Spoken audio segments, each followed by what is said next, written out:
my fake glasses.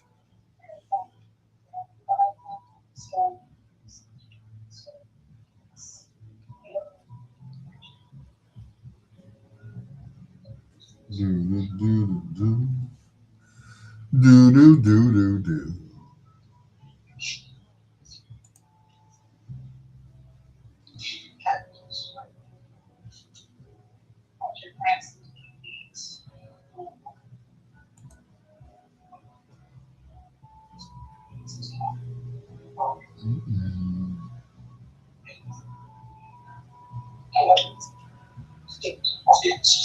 Oh, what's what I was doing? I got ADD. Damn.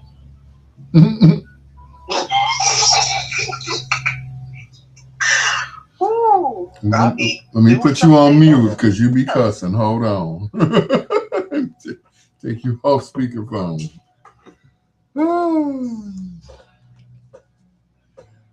Damn.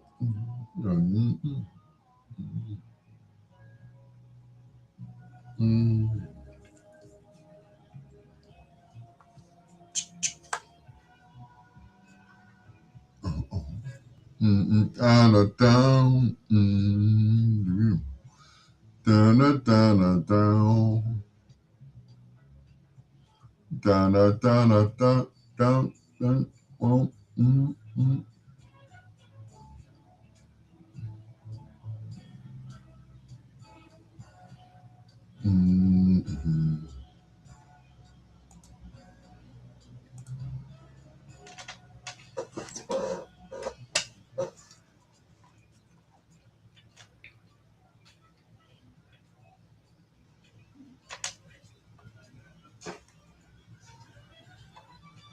And happy hump day to everyone. Welcome to Bedtime Stories, the show designed with the lovers in mind, where we put you to bed but never to sleep with the greatest love songs of all time. It is your peanut butter brother, Dr. Al Greer, officially checking in. Thank you so much for joining us on Facebook. Deron Williams, I'm waiting on you. Henry Cooper, I'm waiting on you too. And everybody else, thank you so much for joining me. Our phone number here is 773-462-4447. That's 773-462-4447. And you can chime in anytime you want to. I don't mind. I don't mind at all. Coming up in our last hour, we do a thing called foreplay. 4 songs by one of your favorite artists or groups, male or female. That's in our last hour. And throughout the night, I'll throw out a Who Did It Best, which is normally, Luther or somebody else, or Aretha. Yeah, Aretha. Yeah, her too. Anyway, let's get this show started. Hello to one of my former co-workers at WVON. Her name is Candace McCullum. And you can also check her out on Inspiration 1390. She's on there every Saturday at 6 o'clock with the Blessed Up Show. So make sure you check her out. Let's kick it off with the Whispers. Walter and Scotty. This is I Want to Know Your Name. Just the first name will do. Because if things work out, your last name will be mine. Well, that's what they say in the song. This is Bedtime Stories with your peanut butter brother, Dr. Al Greer. All righty then. All right now. Thank you for the shout out. Well, something about the name Candace. Something about the name Candace. It's the sweetest name. Don't put me up there with Jesus now. I know. Oh, how I love the name Candace. Hey, Ray Charles used to do it all the time. He took spirituals and made them R&B songs. Oh, how I love the name Jesus. Jesus is just the sweetest name. I know. I know. Mm-mm. For real, though. I heard nobody say that. For real, though. I used to work with this girl at Radio Shack. and she was a big fan of Mary J. Blige. Uh, So she always thought that, Mary J. Blige would just throw in, you know, all right, throw in some ebonics, for real though.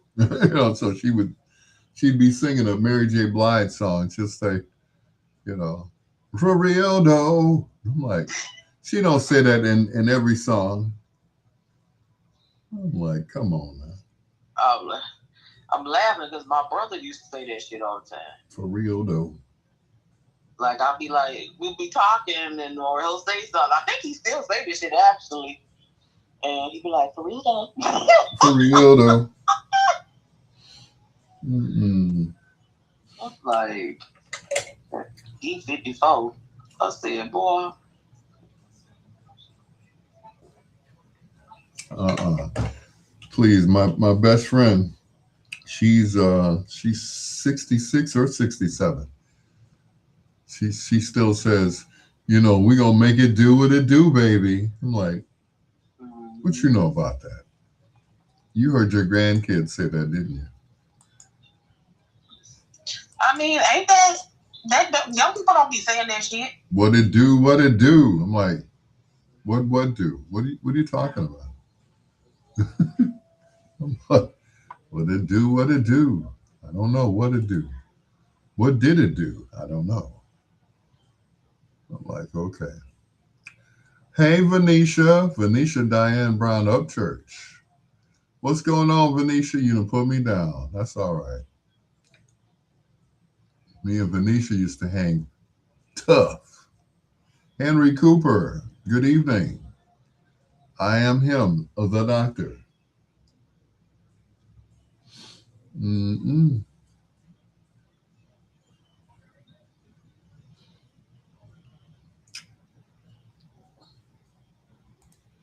Yeah, Venetia put me down. She was chasing after me when she was a teenager. Not. I'm too old now. Right. I'm too old. Yeah, I'm a senior citizen now.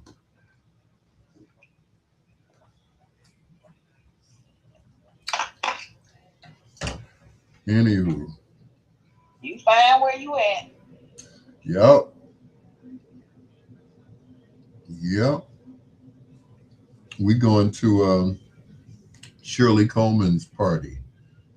Well, Who I is keep that? saying Shirley. Stephanie Coleman. I'm sorry. Oh, Shirley's her I'm like, mama. who the fuck? I keep saying Shirley Coleman. Shirley Coleman was the alderman when I moved over here, but now it's Stephanie Coleman, her daughter, and she invited me to her birthday party on Friday. I said, "Can I bring a date? Can I bring a date? We'll bring a date. Oh, can I ask you a question? Yeah, that'll be two." Shut up. That was a question right there. Um, Sorry, no, you good. you Is good too. she? Is she what? I don't want to sound. But I'm sure she gets this question a lot, or people ask this question. Hmm. Is she good at her job, or is it because she looks the way she looks? No, she's actually good at what she does. I mean, she's just pretty. And people just assume that she got elected because of her mom and her just being pretty. But she got reelected. So obviously, you know, it doesn't matter what she looks like, is her performance in the 16th Ward. So, I mean, it doesn't hurt that she's, drop dead gorgeous. Yeah. But, you know, and she's good at what she does, and people respect her. She's the daughter of Inglewood.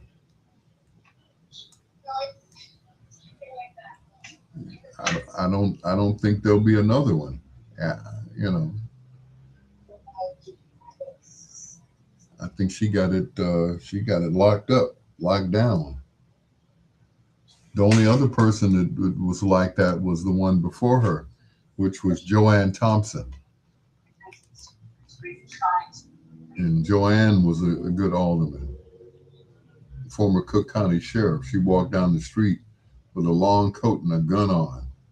I was like, ooh, baby, I'm glad I'm on your side. Mm.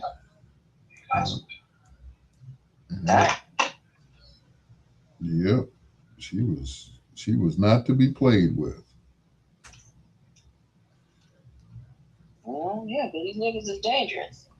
Although I could have played with her, but anyway, that's another story.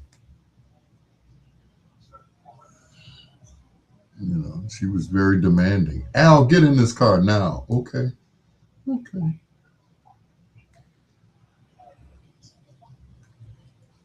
Yeah.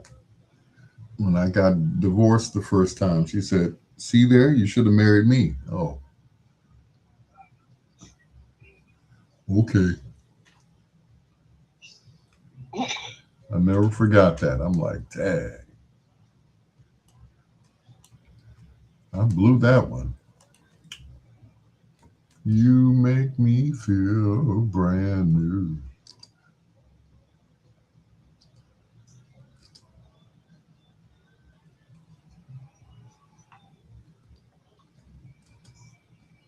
Brand X. Brand new.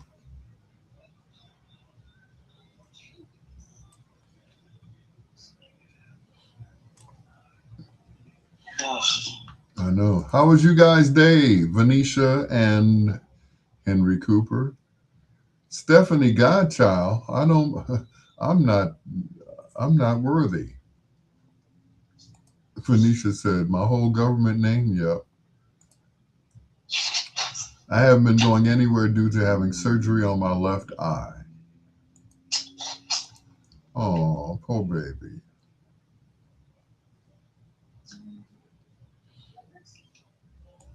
Well, how's your eye doing, Venetia? And Stephanie, Thursday nights. You all come on at 7, right? Or 6 on Thursday night, Stephanie. Stephanie and Kamisha. Yeah.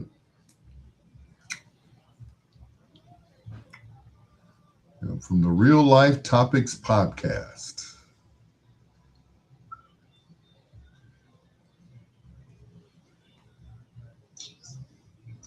All right, well, I'll let you go. Okie dokie, Smokey.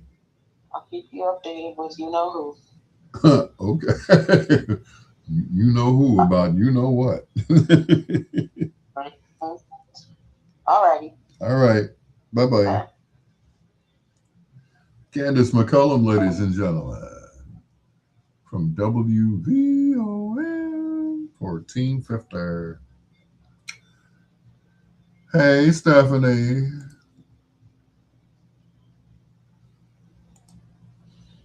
But how's your eye? Is your eye better? I mean, as my friend Mike Sugar D. Richardson, he had a patch on the other night.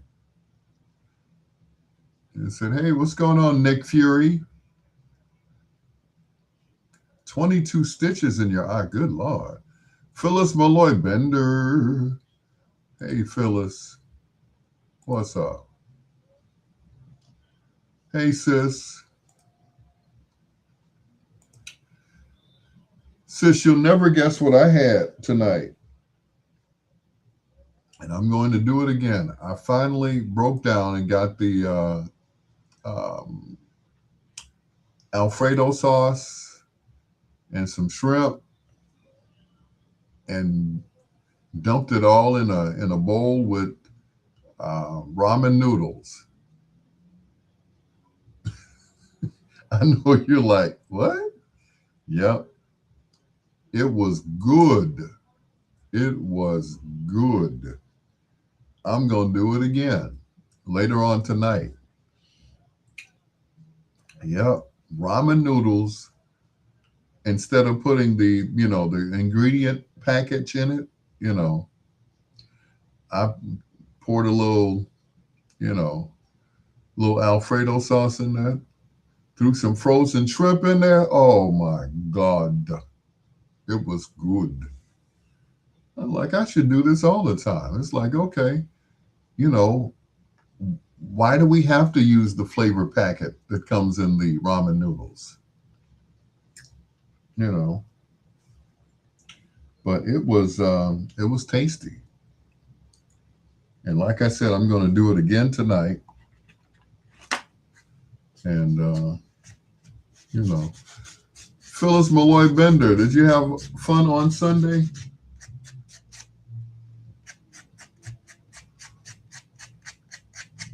Phyllis with them long nails, looking like Barry White's wife, Glodine. Like, woo, how do you wipe your booty with them nails, girl? No, I don't want to know. That's too personal. Very carefully, I'm sure. Venetia, all the stitches are out, but it's still healing. 22 stitches. What were you in a fight or something, Venetia? Good Lord.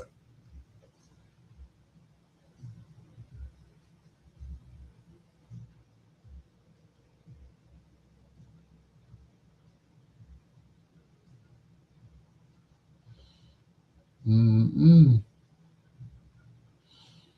You had a corneal transplant. Okay. Oh wow. But yeah, sis, I got I tried a little jar first in case I didn't like it and I didn't have to throw everything away. And I got those little cocktail shrimp that'd be around the little circle thingy, which they're already cooked, and that was it. They're cooked and shelled and deveined. You know, the only thing is it still had the tails on it. I didn't care. Bite the tail off, and it was good. Like I said, I'm gonna make some more sometime tonight. Put on another long song and go into the kitchen. To the kitchen. Peanut butter. Yeah. Dang. 22 stitches. Whew. Ouch. Phyllis.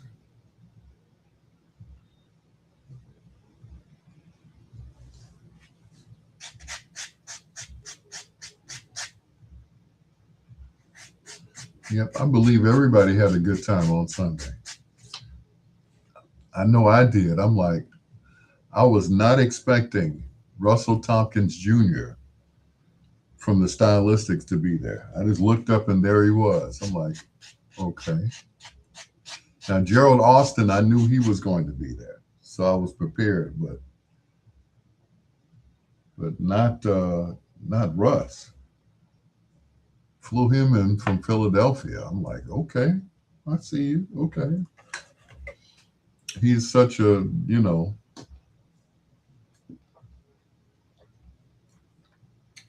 know how you expect some people to be like standoffish. I guess he got over that as he's gotten older. Like you see him on television, back in the day on Soul Train. It's like he doesn't seem like he really wants to be doing this. And several times he was talking about retiring, but he didn't. And I'm glad he didn't because, yeah, I'm glad he didn't retire. He's one of the nicest guys that I've met in the business in a long time.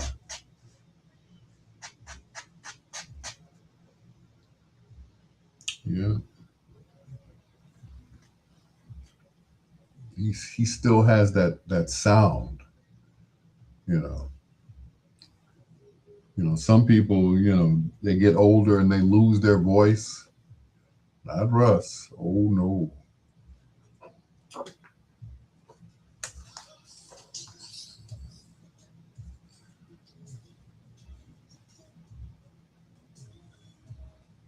Mm.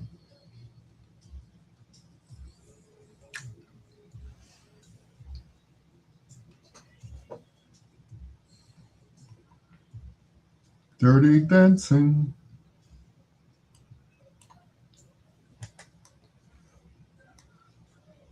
The Whispers and or Scotty and Walter. And it's called More of the Night and Dirty Dancing. It is your peanut butter brother, Dr. Al Greer. This is Bedtime Stories, the show designed with the lovers in mind, where we put you to bed but never to sleep with the greatest love songs of all time. I just chopped that off, didn't I? Ooh. Anyway, hello to Venetia. Thank you for checking in. Phyllis Malloy Bender, did you have a good time on Sunday? I bet you did. She took plenty of pictures. And of course, my sister from another mister, Angie Martin Turner. It is your peanut butter brother, Dr. Al Greer. This is Bedtime Stories, the show designed with the lovers in mind, where we put you to bed but never to sleep with the greatest love songs of all time. And as always, we thank everybody for for checking in on. I'm trying to make some adjustments to my mic. Yeah, that's enough. On Facebook, and of course, Stephanie Godchild from the Real Life Topics podcast, heard every Thursday on Biggs Radio Chicago. All right. Hope I got everybody in there. And of course, did I forget anybody? No, let me look. Okay, yeah. Um, nope. Yep, I got everybody. Okay, cool. People get upset when you don't mention their names. They're like, hey, you can say my name. So I just say everybody's name before they all fall asleep. Usually after the first hour, everybody just dozes off and their names just stay up there. Here's one of those who did it best. Here's Babyface and his version of You Make Me Feel Brand New right here on Bedtime Stories.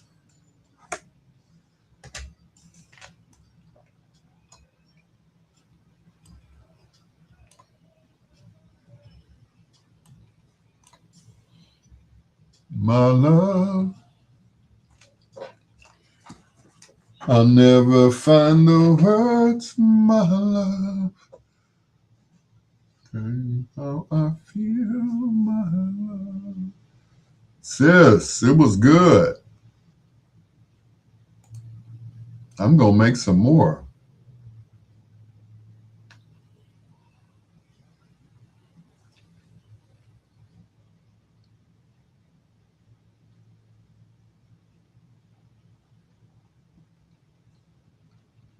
Yeah, I saw the video. Thank you.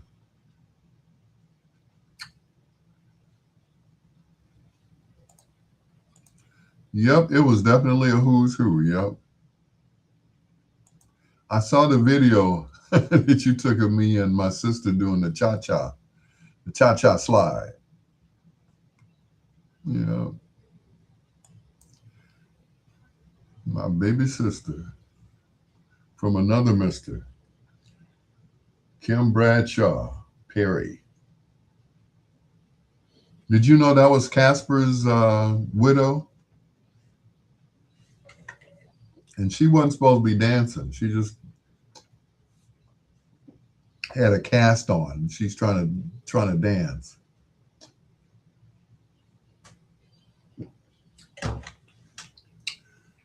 Mm-mm.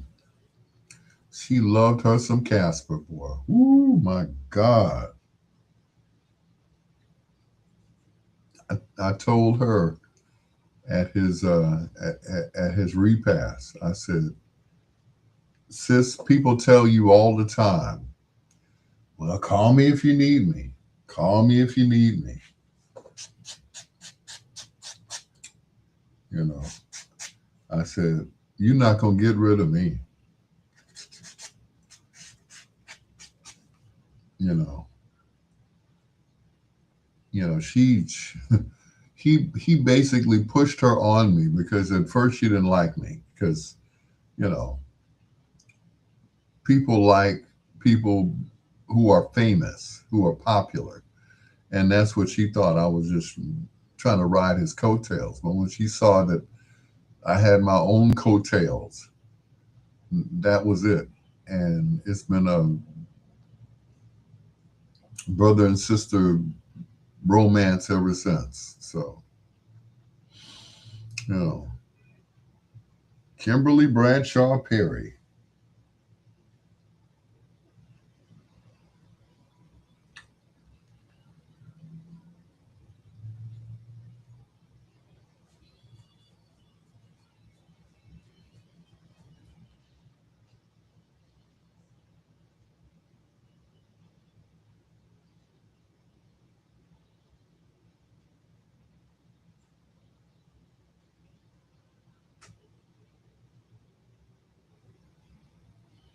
Mm-mm. Yep, I said, you ain't gonna get rid of me that easily. And that's it. But yeah, Phyllis, it was a who's who. You know, I told Kim, get there early so you can get a table. You can either sit next to me or you can just grab any table and claim it. I said, it's first come, first serve. So get there at 4. Don't get there, yeah, get that. Don't get there when it starts. Get there before it starts.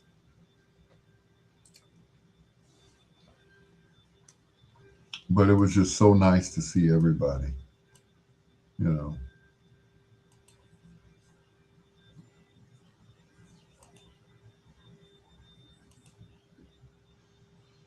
I mean, just to see everybody, it was just wow. Whew.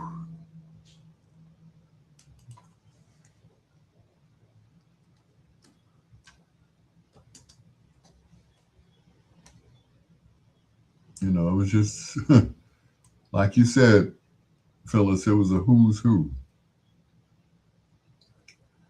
and everybody had a good time.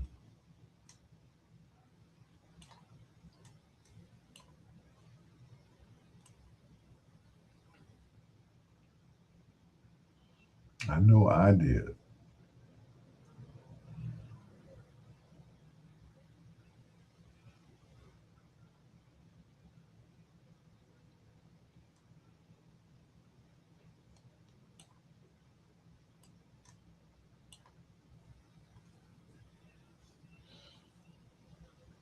But I was just so happy to see everybody.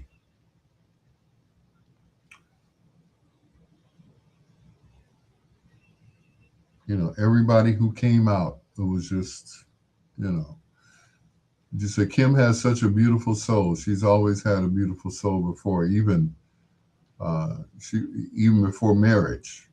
I knew her. She's a beautiful person. Yeah, that's my sister. All right, that is my sister.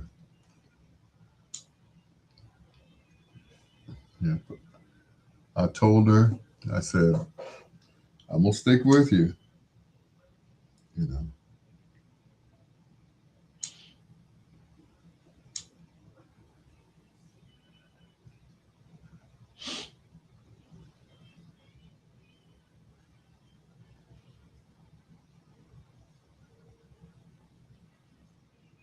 If you.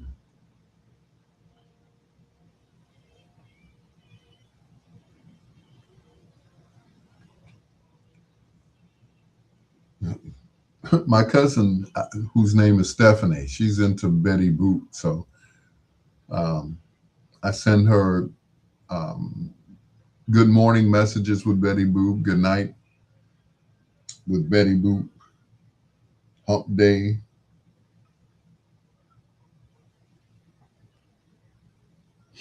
Yep.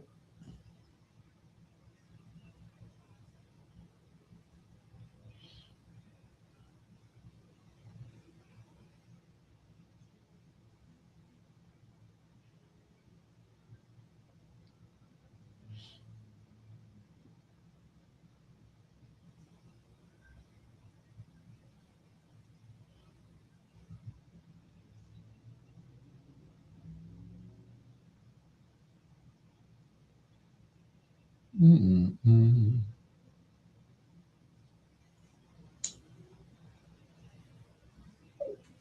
Betty Boop.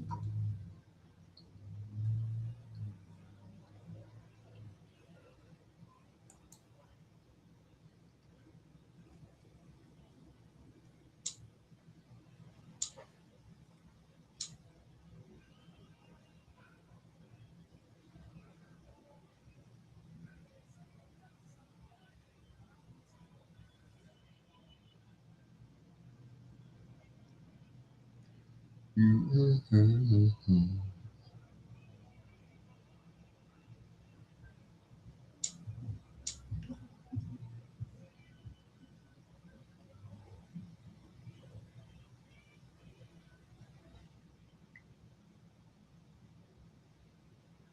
Bless me with you. You make me feel.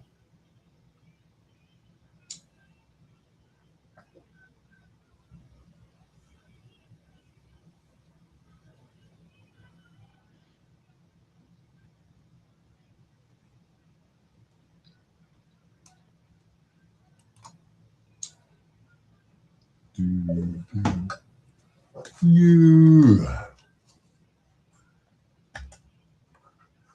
Okay, who did it best? Babyface or Russell Tompkins Jr. and the Stylistics? That's a no brainer right there. It is your peanut butter brother, Dr. Al Greer. This is Bedtime Stories, the show designed with the lovers in mind, where we put you to bed but never to sleep with the greatest love songs of all time. Once again, shouting out, well, we don't do shout outs. Yeah, we like back in the days that we whisper. Yeah.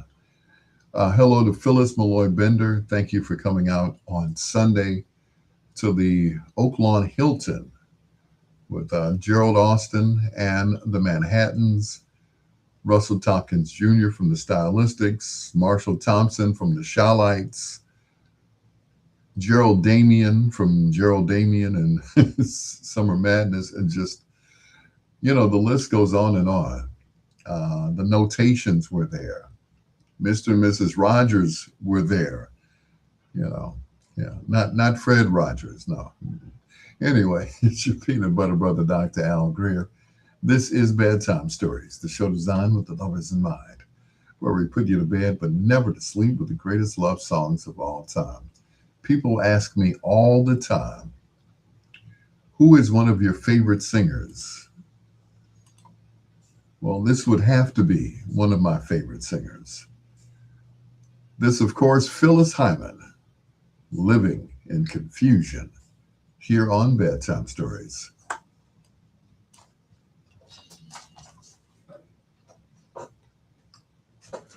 Slappy White.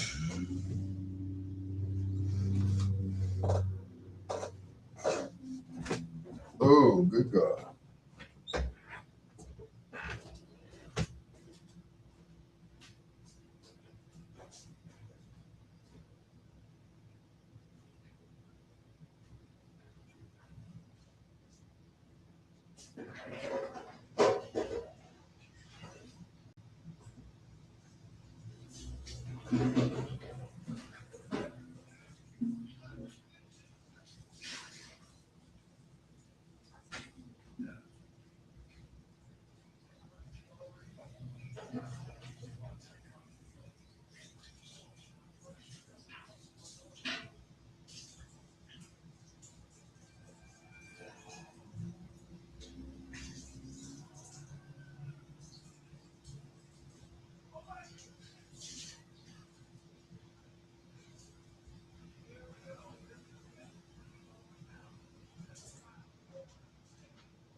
I'm back.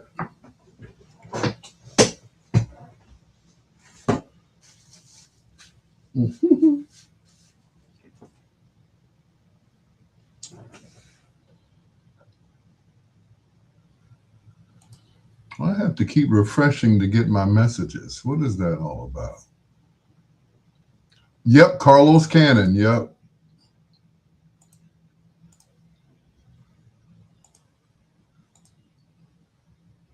yep. Pam Hawkins.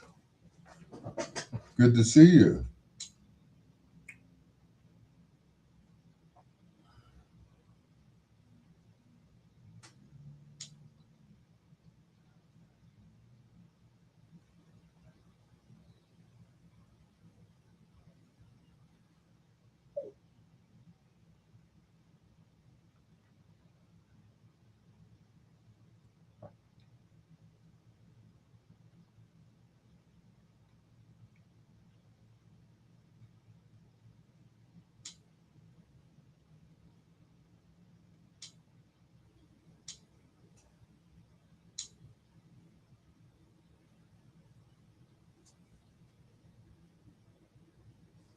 Chano.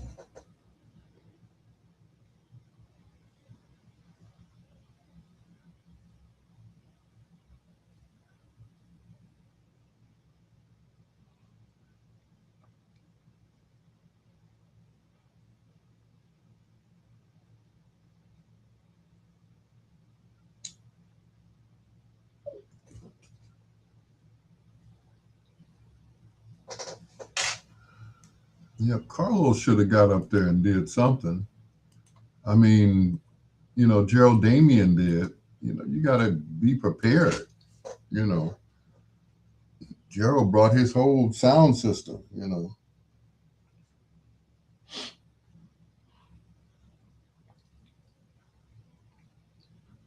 know, you stay ready so you don't have to get ready. You know what I mean? Know what I mean?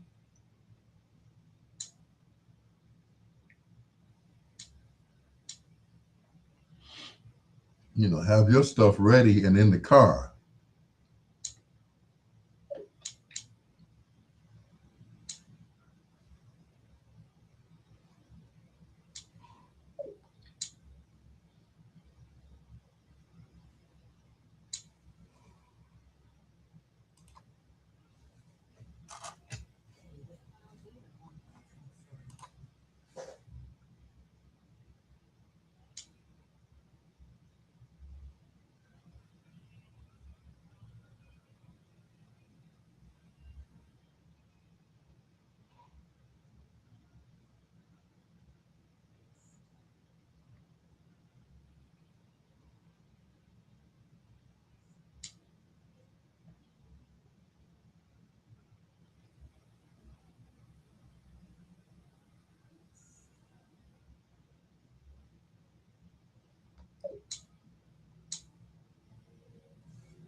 Yep, Carlos Cannon.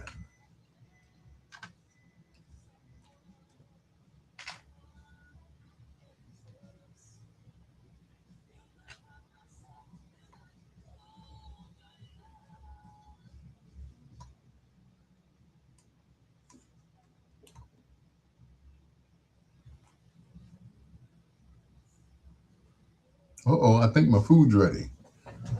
Hold it down till I get back.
I'm back.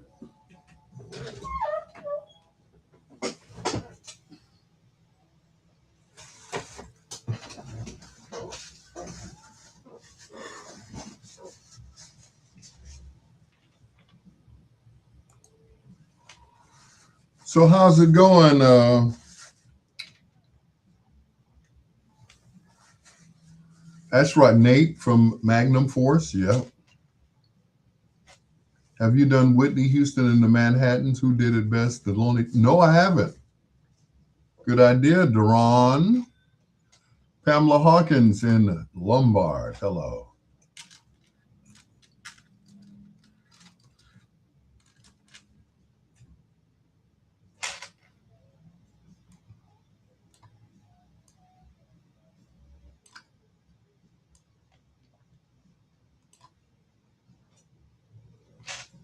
Hustlin' in Lombard. Hello.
Phyllis Hyman, when I give my love this time, ain't gonna be no next time. It's your peanut butter brother, Dr. Al Greer. This is Bedtime Stories, the show designed with the lovers in mind, where we put you to bed but never to sleep with the greatest love songs of all time. Phyllis Malloy Bender reminded me that there were other people who were in the house. Carlos Cannon and Nate from Magnum Force, and he also sings with Slave every now and then. It was great to see everybody out there. Deron Williams said, have you done Whitney Houston and the Manhattans? Who did it best? Just the lonely talking again? No, but I will. This guy was there too. Mr. Carlos Cannon. Wait a minute. Wait a minute. Skipping all over the place. Okay, let me find another version of that. Love's Gonna Last. Hold on, Carlos. Oh, it played too. Okay, there we go. No, that's the same too. Oh, never mind. Here's Carlos Cannon. Love's Gonna Last on Bedtime Stories.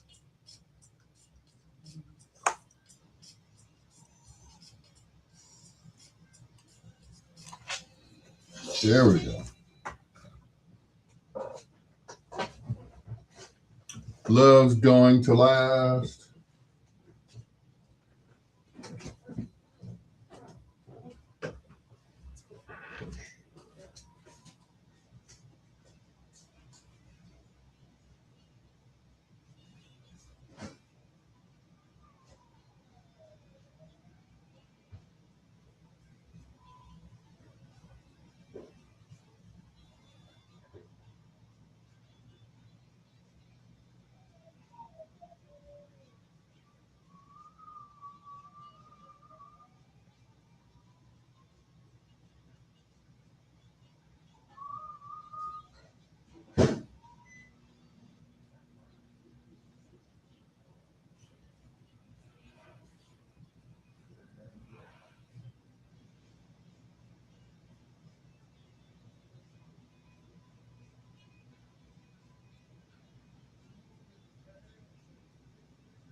Right.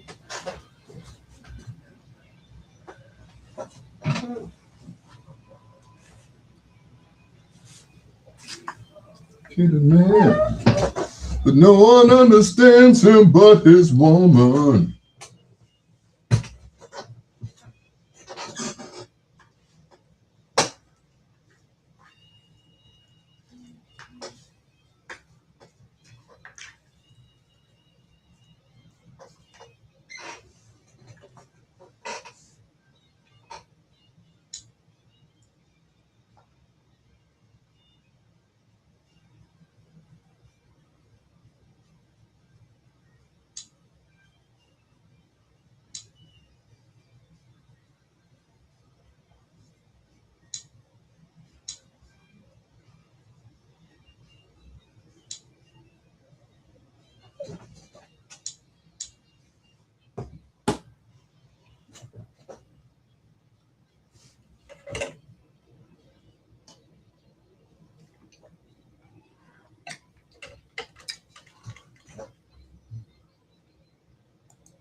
My entree is ready.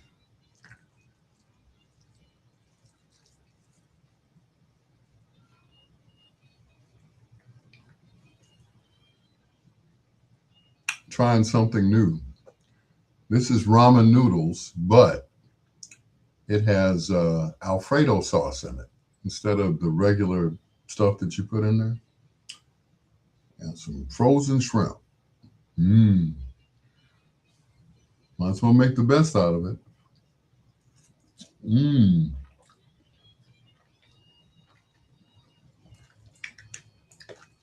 Missing some Parmesan cheese.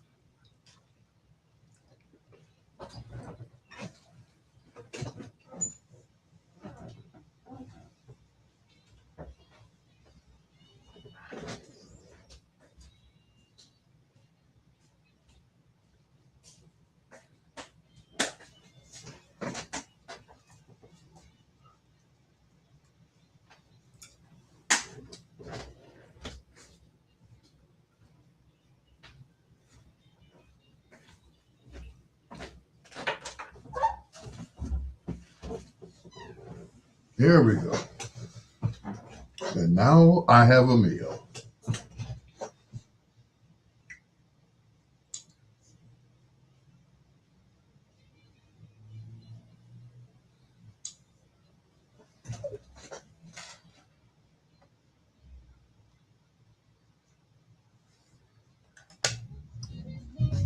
All of your favorite slow jams from back in the day with Al Greer on Bedtime Stories.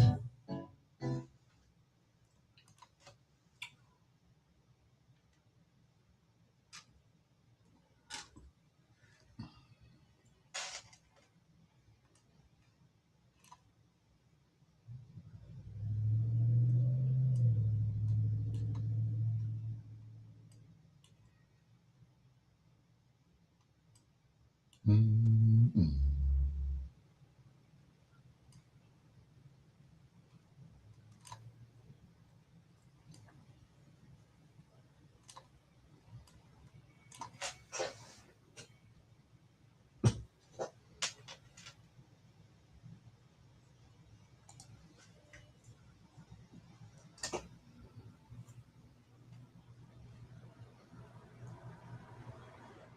Kevin Brooks, Daryl Gregg.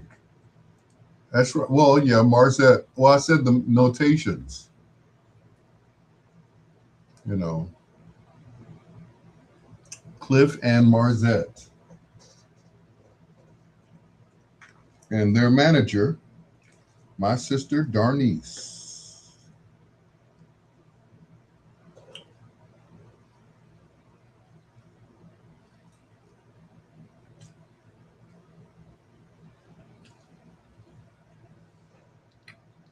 Daryl Gregg, what's going on, sir?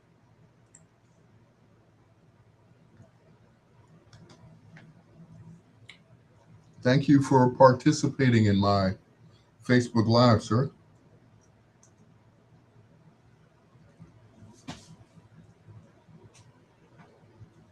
Mm-mm.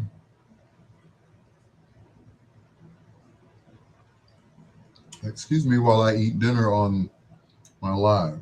Kevin Brooks. Okay, how was the weather today in Atlanta?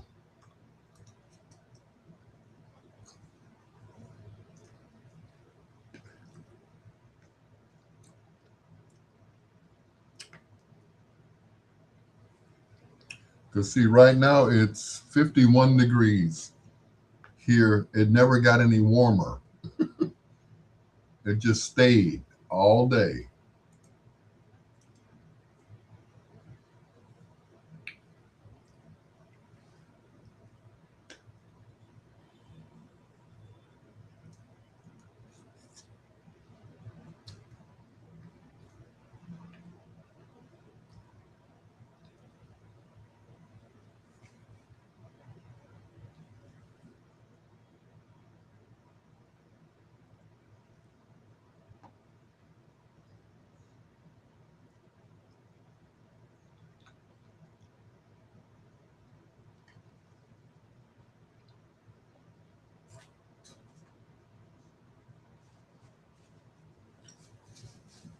Thought that was my do rag I was about to wipe my hands on.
Daryl Gregg stepping on down the line.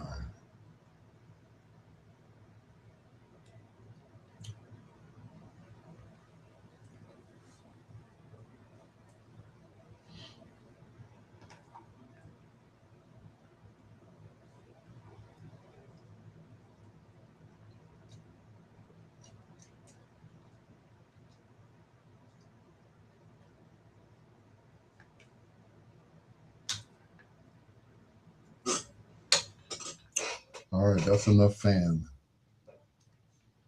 Where them fans at?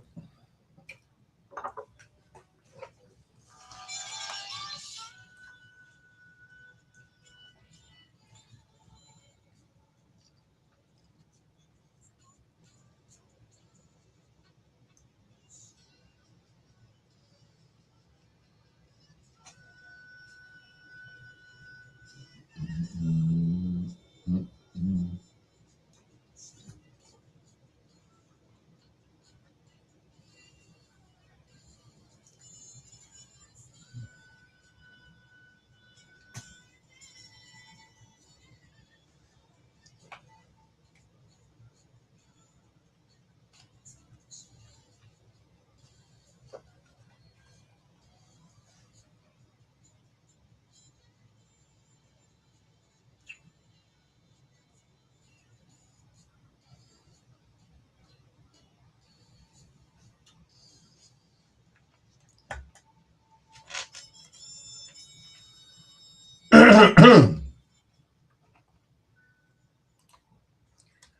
Magnum Force featuring Brother Nate and Share My Love right here on Bedtime Stories. With your peanut butter brother, Dr. Al Greer. Hello to Kevin Brooks, Daryl Gregg, I'm sorry, Darnell. Gave you a new name. Maybe you got a twin, Darnell and Daryl. And once again, Phyllis Malloy Bender, she said, I forgot to mention Marzette Griffith. Well, Marzette currently is with the group, the Notations, along with Cliff Curry. So I did mention him. I sure did. And we still thank everybody for being out there. To the Oaklawn Hilton on Sunday for the listening party of Put the Guns Down, starring the Manhattans featuring Gerald Austin. It was a great time. It was a free event and we got fed and I got paid. It's your peanut butter brother, Dr. Al Greer. This is Bedtime Stories on WOSD Radio DB Chicago, WCHI Biggs Radio Chicago, WRLN Radio, a Ray Neal media station, and of course, WBOE and My Jam Radio.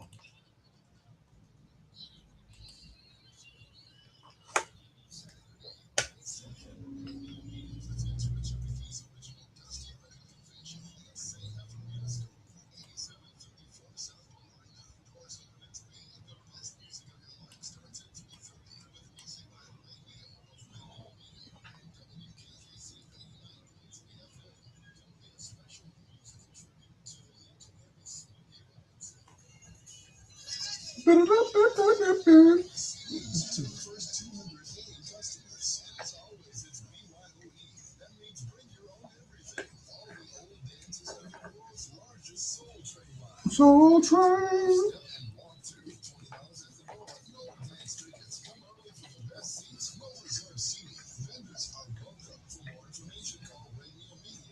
That's right. We ain't holding the seat for nobody.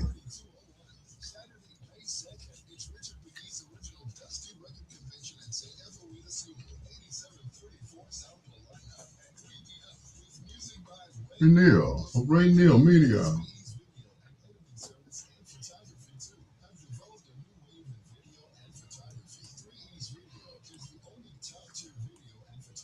Bum, bum, bum, bum, bum, bum, bum, ba-dum.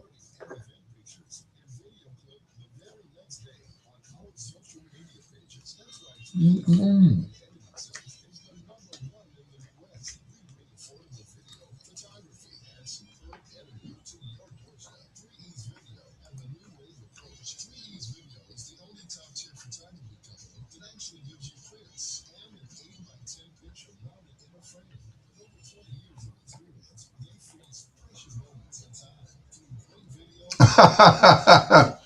Fairbanks, Alaska, right now it's 34 degrees, so don't trip Chicago. I know, right?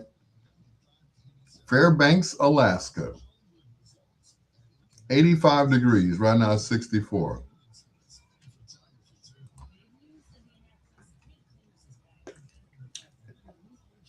You know, I think somebody's playing with the thermostat. It's like one day it's 80 degrees here, and then the next day it drops back down to like 50.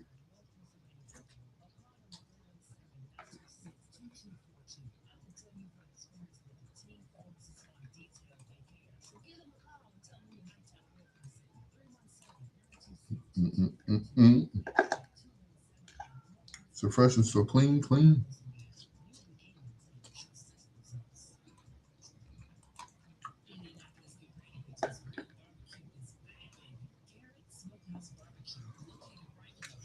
Mm.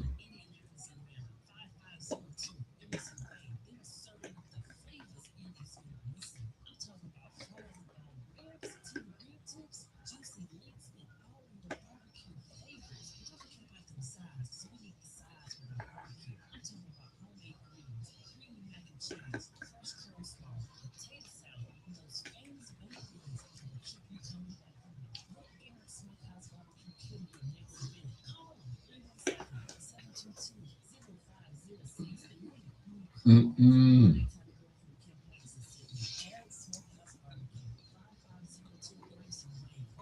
Mm-mm.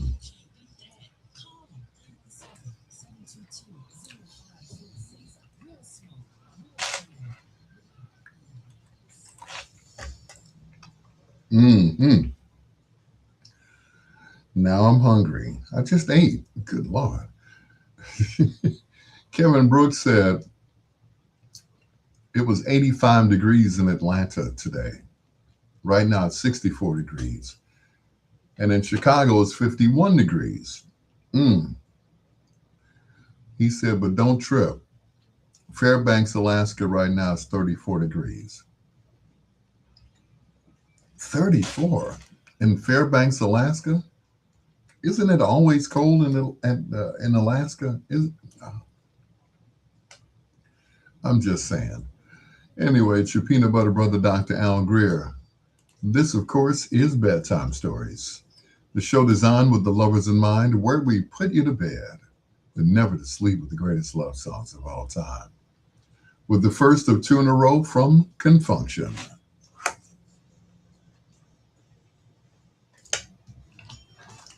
And you're to blame.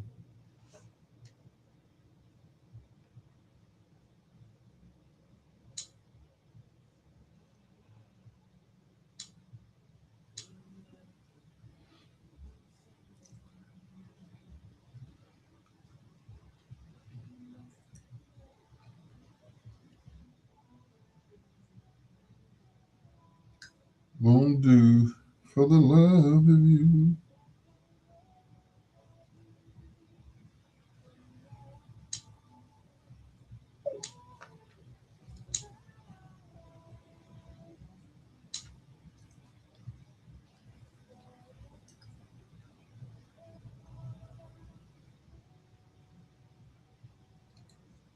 Mm-mm-mm-mm.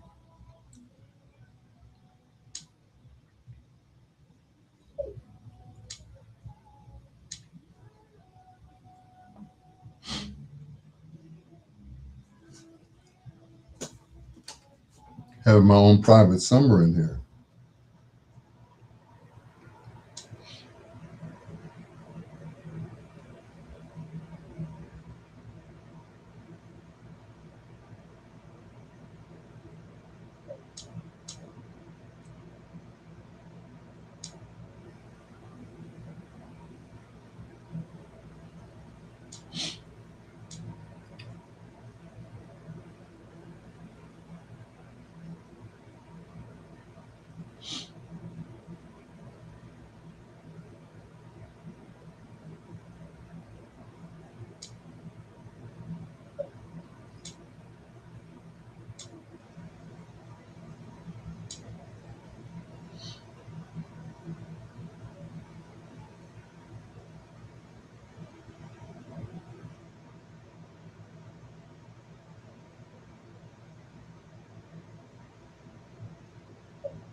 Mm,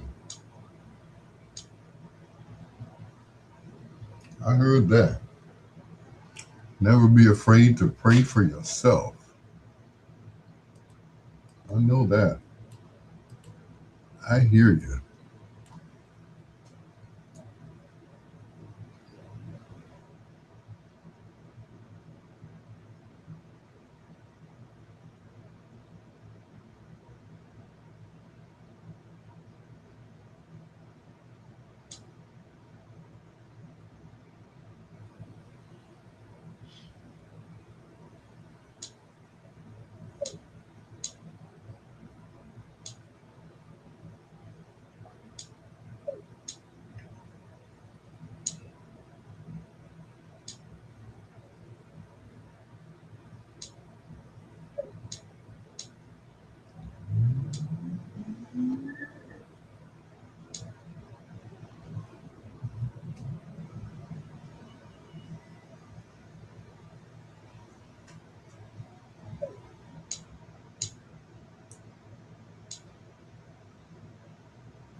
This is Mercy, one of Al's gals, and you're listening to Bedtime Stories.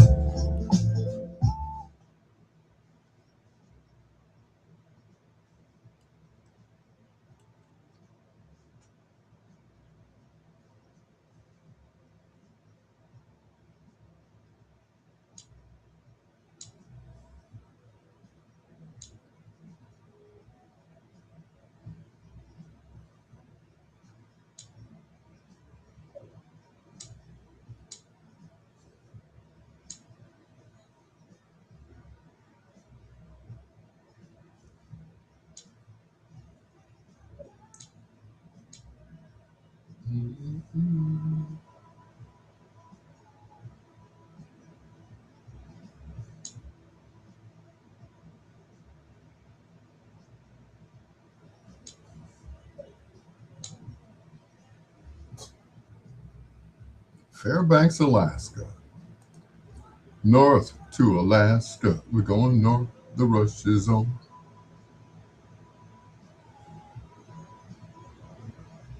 Today is Kathy Hughes' birthday, 79 today. All right, Kathy Hughes.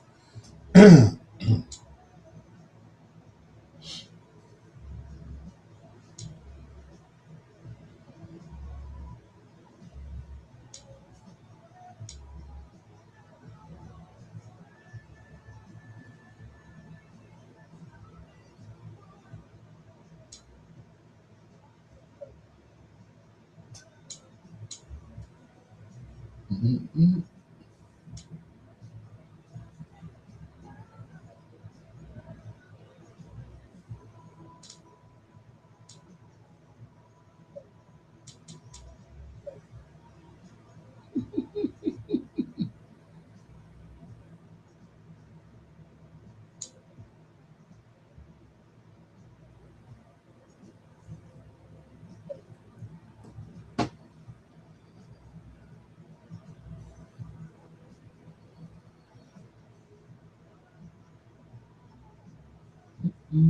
Mm-mm.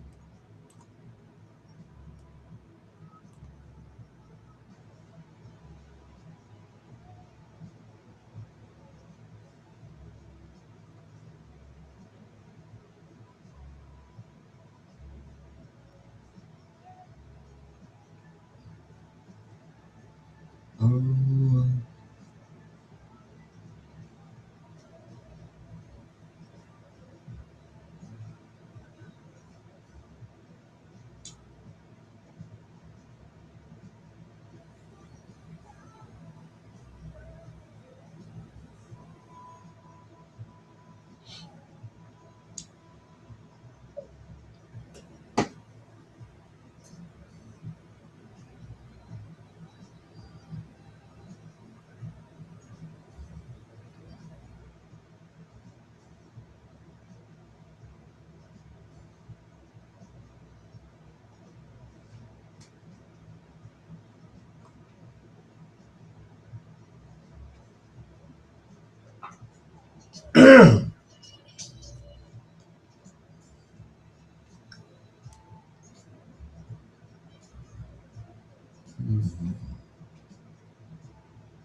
I just love the string arrangement on that song. Can function and by your side. It is your peanut butter brother, Dr. Al Greer. What album was that from? Trying to see the album cover. Spark of Love. That was the name of the album. Can function. One of their last songs or last albums that they did together. These days, they're still traveling, still with most of the original members. At least I saw two or three of them. So, yeah.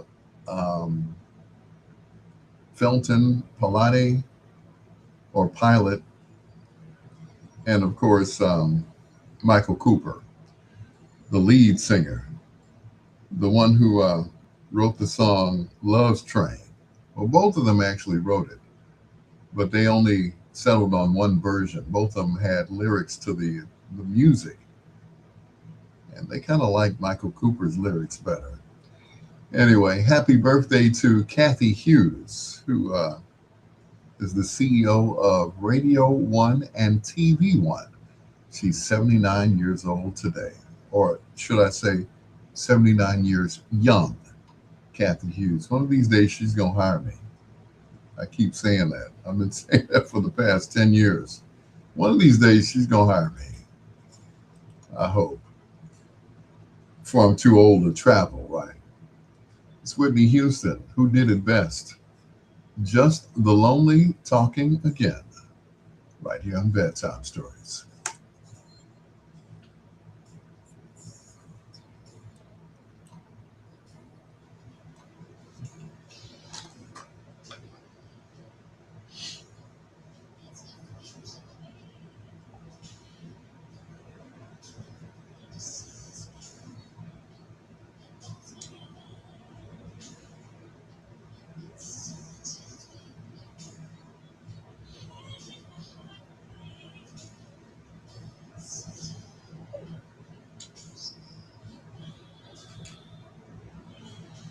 Loud ass headphones? I tell you. Ooh, did it?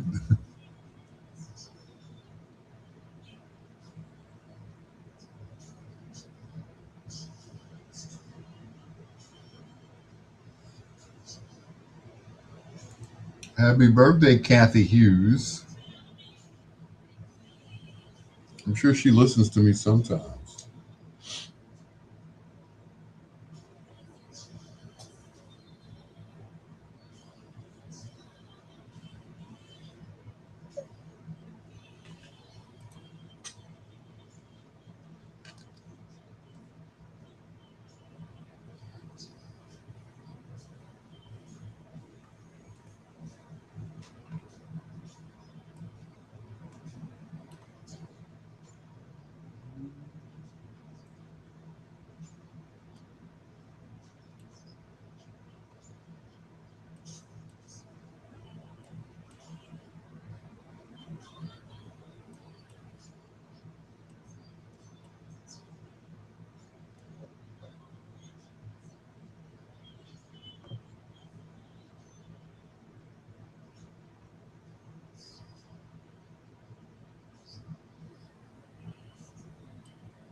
Ready.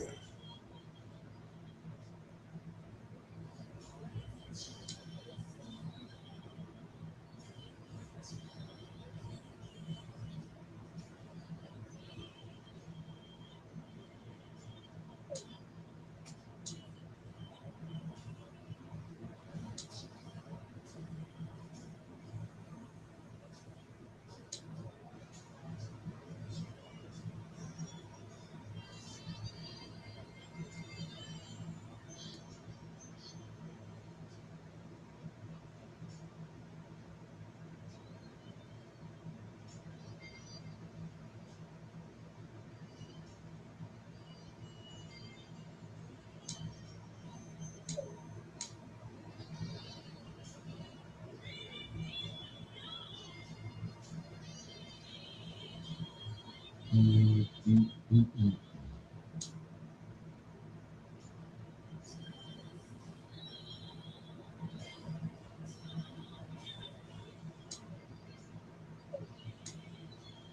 Ready for love, girl. Kathy Hughes, who started her career at the station she now owns, which is WTLC, Indianapolis.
Rookie insurance adjuster.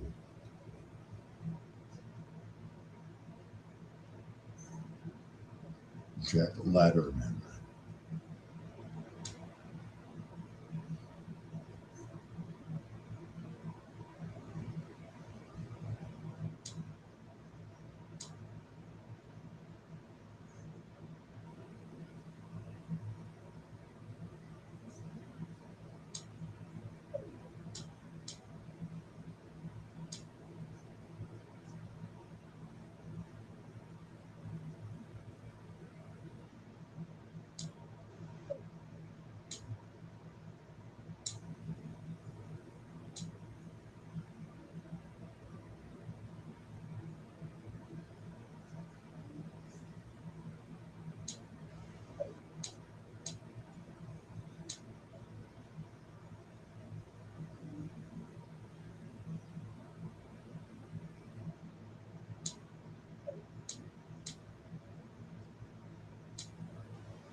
Anybody else watching or commenting?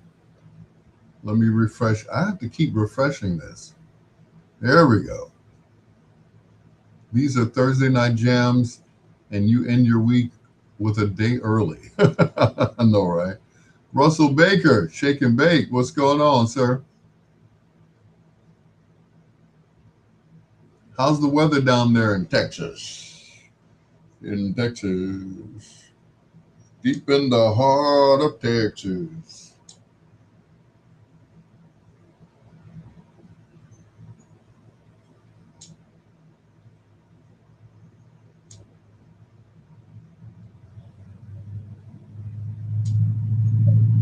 Deep in the heart of Texas. Wee-haw. Good to see you, brother. Well, at least on Facebook. Move this mic out the way. See my lips moving. Wait. And Clutch Cargo. And his pal, Spinner and Paddlefoot. See, they don't have cartoons like that anymore.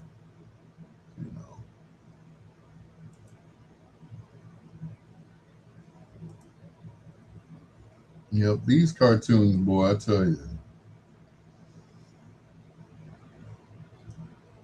bring back the days of, the Flintstones and the Jetsons. And, you know, these cartoons now, I couldn't really get into the Good Times cartoon. It was okay, but you know, Florida and excuse me, James were never that ghetto. I mean, it's just ghetto. You know, like they're trying to be ghetto. You know, half the time I can't understand what the lead character is saying because it's voiced by JB Smooth. You know, it's like, okay, all right, okay, I see you.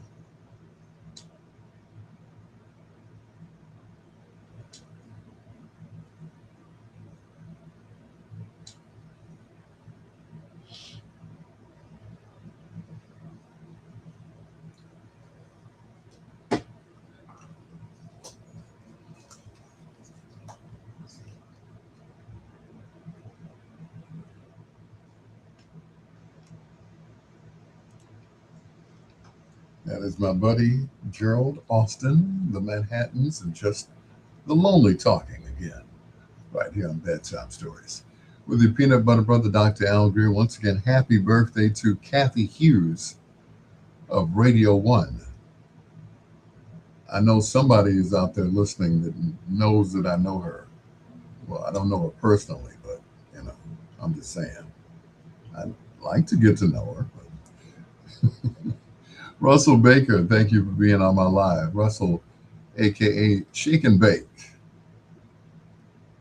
who is down in Texas, I believe. Yeah. How's the weather down there? I know it's hot. It's usually it. They don't get winter down there, but when they do, everybody freaks out. Like they've never seen snow before. Like, oh my God, probably only on TV, right? Anyway, hello to Rose, to Lynette, and to my good friend Elizabeth Carr, aka Lizzie. Thank you, Sister Lizzie, for being on my Facebook Live. Oh, well, not Facebook Live, but listening. Whatever app she's listening on, I know she's listening because she wanted to hear this from Barry White.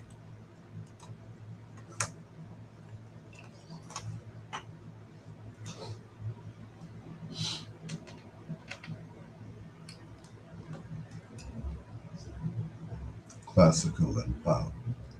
Rhythm and blues.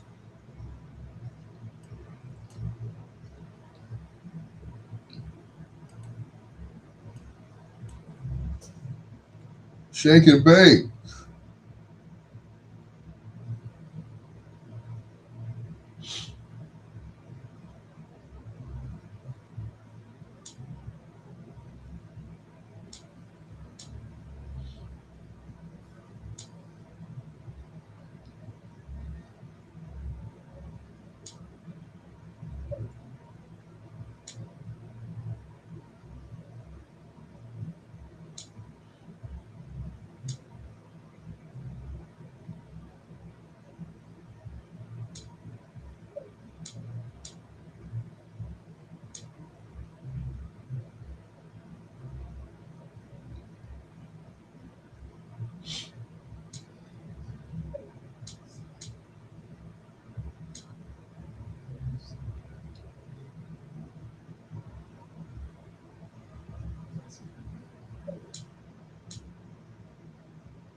Ouch.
Okay, who we gonna do for foreplay tonight?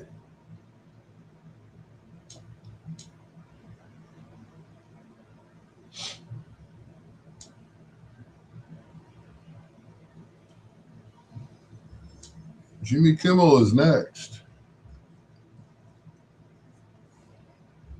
I want to hold off on playing Janet because her birthday's coming up. Janet Jackson.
Making love in the rain.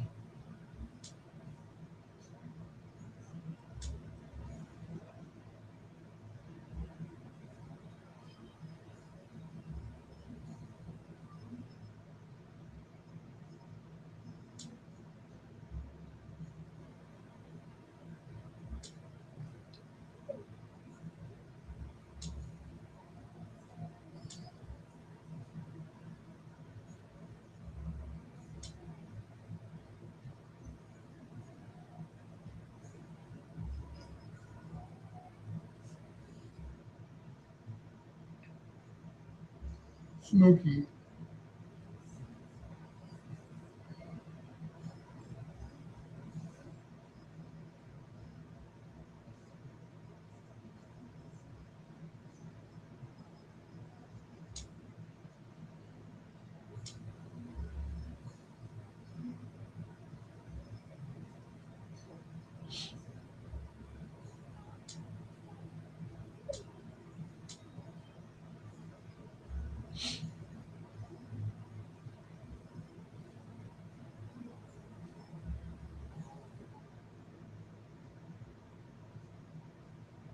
Well, that's about everybody.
Ooh, yeah.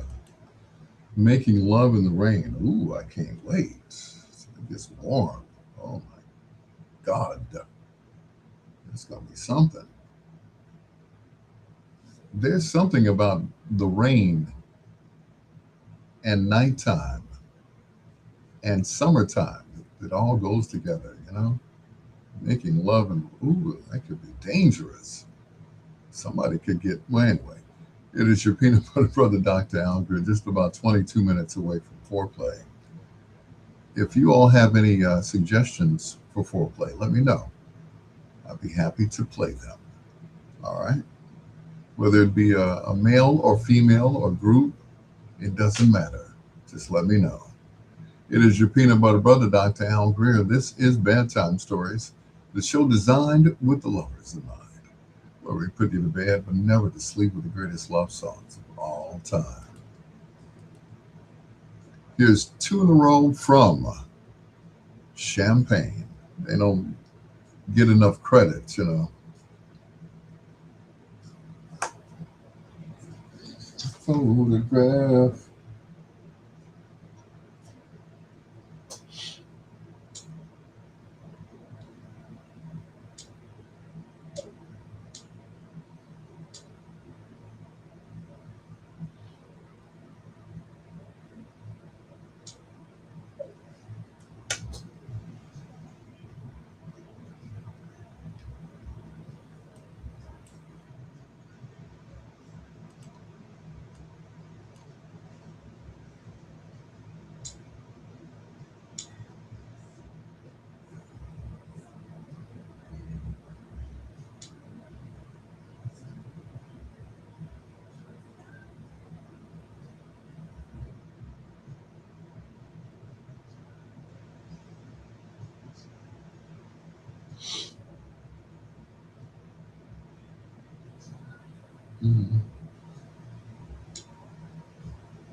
Maybe we could try again.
Maybe we could try again.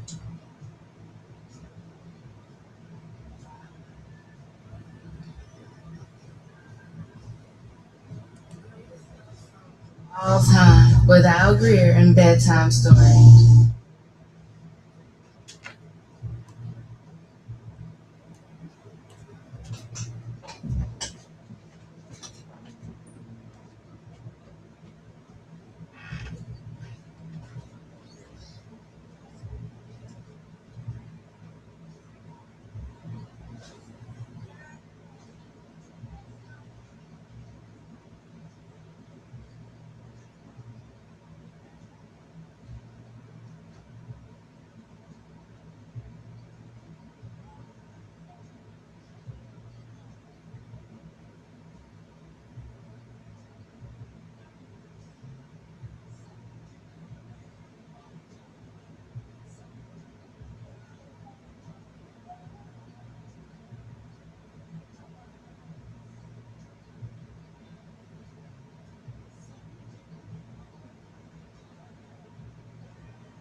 I'm back.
I remember when that song first came out and would come on the radio. It would, just something about that sound, recorded at Universal Studios, and it would just fill the car up.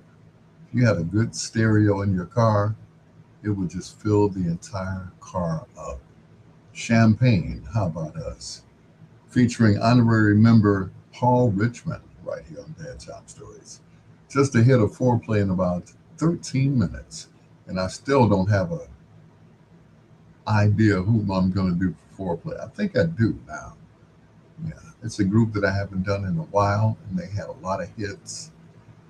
Not only just slow hits, but they had a lot of fast, funky hits. So I think I'm going to do them tonight in foreplay. But right now, for DJ Sky, Harold Melvin and the Blue Notes. And I really love you on Bedtime Stories.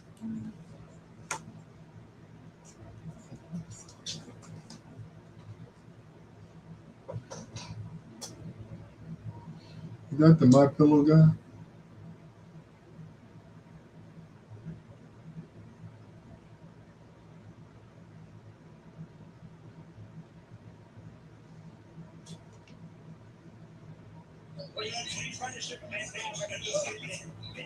We're on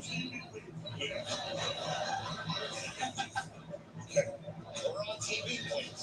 So somehow, CPAC, the Conservative Political Action Conference, endorsed Mike Lindell as their candidate, who is if you don't know, a former crack addict, a self-made millionaire, turned soon-to-be bankrupt election denier. But despite his many legal, financial, and perhaps mental issues, Mike managed to secure an endorsement not just from CPAC, from himself.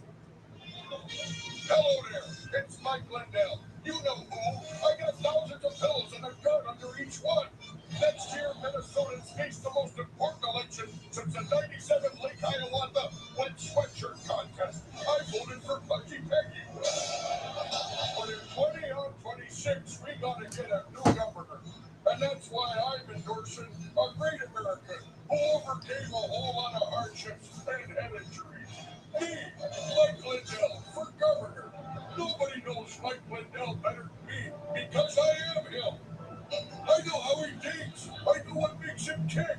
It's a pacemaker on account of a bungee accident where Mike's organs got all mumbo jumbo. I even know where Mike hides his stash of ivermectin and hydroplegic word for when a bovine herpes flares up. And let me tell you that for a limited time, everything in his medicine cabinet is buy two, get one free. Use promo code HYDRA.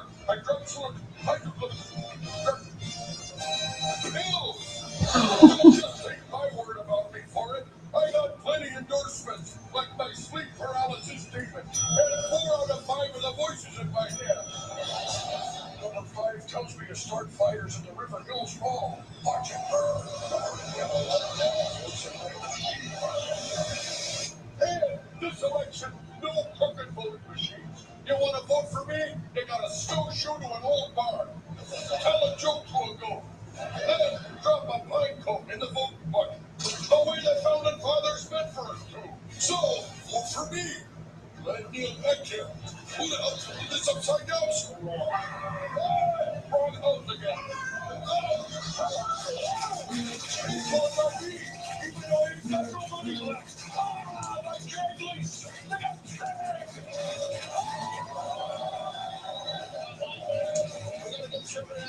Governor Some pauses here in this tonight. From Las Vegas, Ricky Perez is sitting into the free zone. And from the right side, Adam Scott.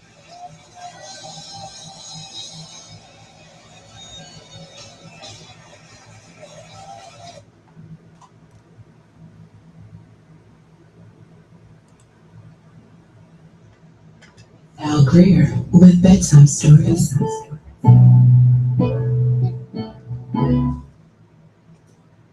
He'll never love you.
Hmm.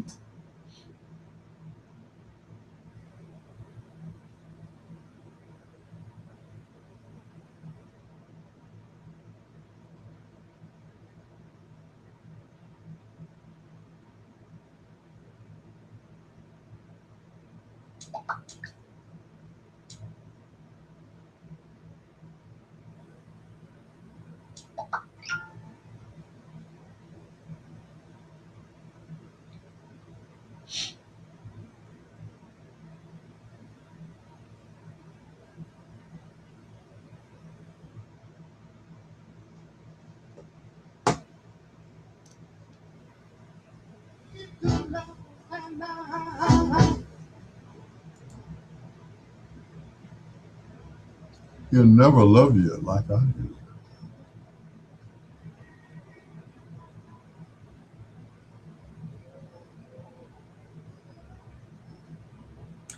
Hey, Sherry.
Once again, the spinners by request.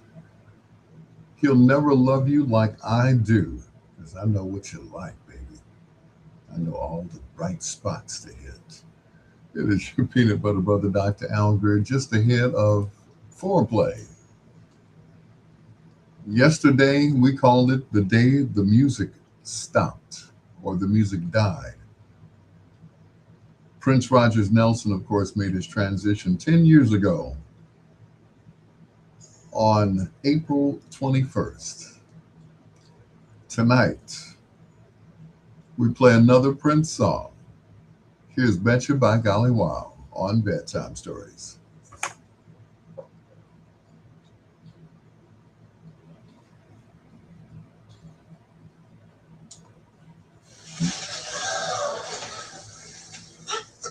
You know I never dressed this way. Who put me in all these sparkles? I wore slacks.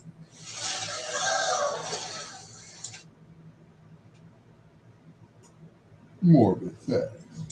Morbid Facts about Michael Jackson, Part 1. As a child, Michael's father Joseph would constantly torment him about his appearance, often calling him Fat Nose. Michael went on to have 4 rhinoplasties and was insecure about his appearance for his entire life. According to his former doctor, Conrad Murray, Michael's father chemically castrated him when he was a young boy. He reportedly did this so that Michael would maintain his high-pitched singing voice into adulthood. On one occasion in the 1960s, Joe wanted to teach his kids a lesson about leaving the windows open at night. So when little Michael was asleep, his father climbed through the window wearing a mask and screamed at him.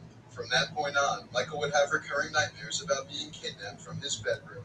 But the abuse didn't stop there. Joe would also hold on to a belt while the Jackson 5 rehearsed, ready to strike his children if one of them made a mistake. Michael was reportedly so terrified of his father that he would sometimes throw up just from merely being in his presence. He once said he felt the safest while performing on stage since his father wouldn't be able to beat him in front of a crowd. From a very young age, Michael described being forced into long, exhausting rehearsals for hours at a time, completely missing out on a normal childhood. He said watching other kids play from the window while he rehearsed was one of the memories that stayed with him the most.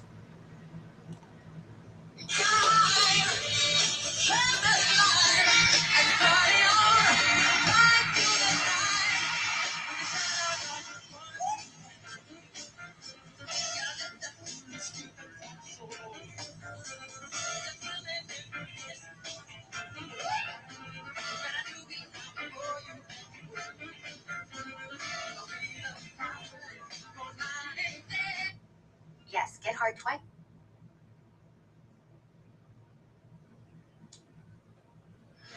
I need me some headphones. I swear I do. Sorry. Yeah. Give me some here. Well, what is this? Whoa, whoa. Is this black? Mm-mm.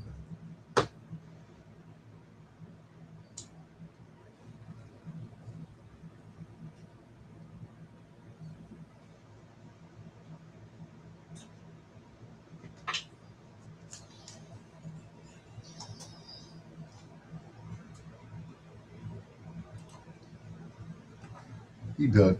He did such an excellent job on that song. It's been recorded by, of course, the Stylistics, Phyllis Hyman. Smokey Robinson even had a version of Betcha by Golly Wow out there.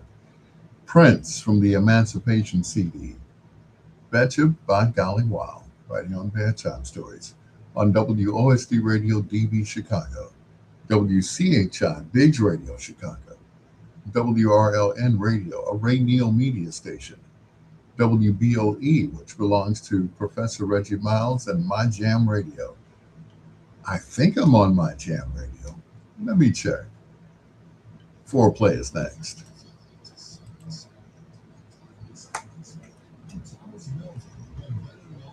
The mailman.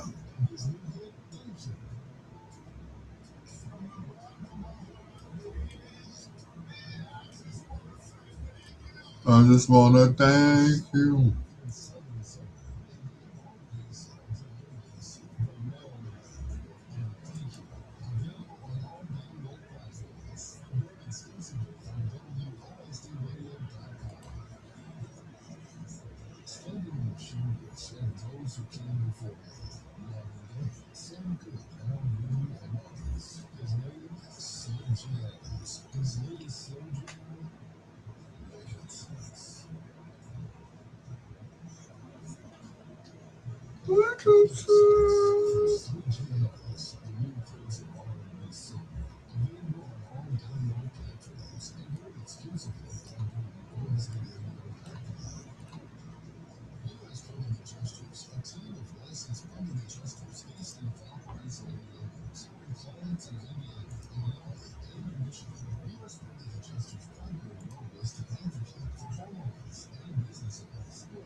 Mm.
And tell them that we sent you.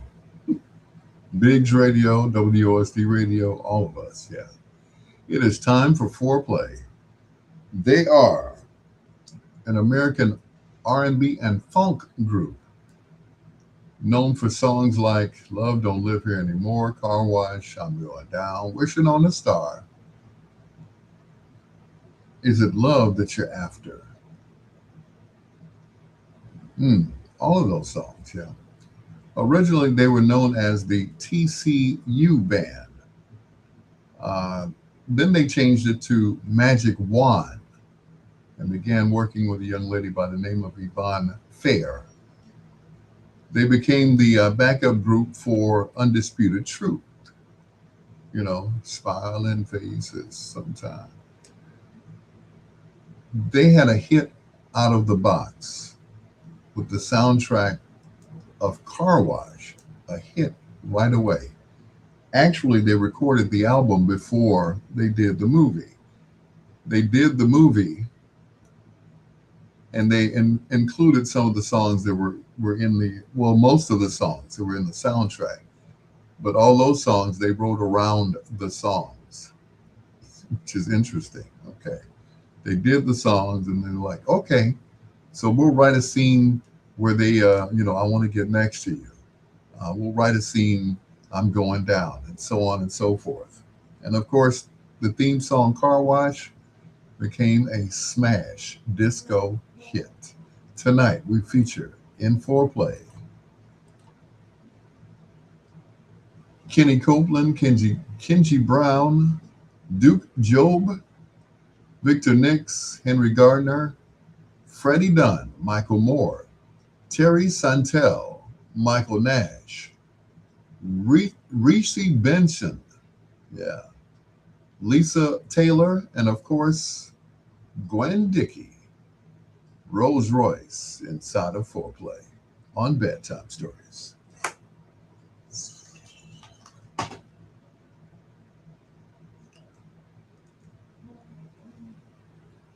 Waiting on you.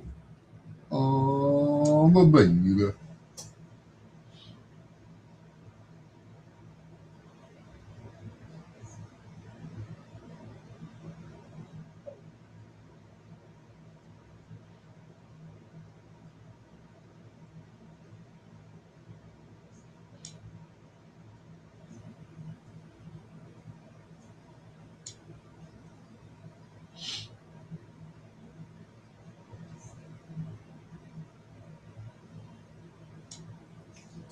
I want to get next to you.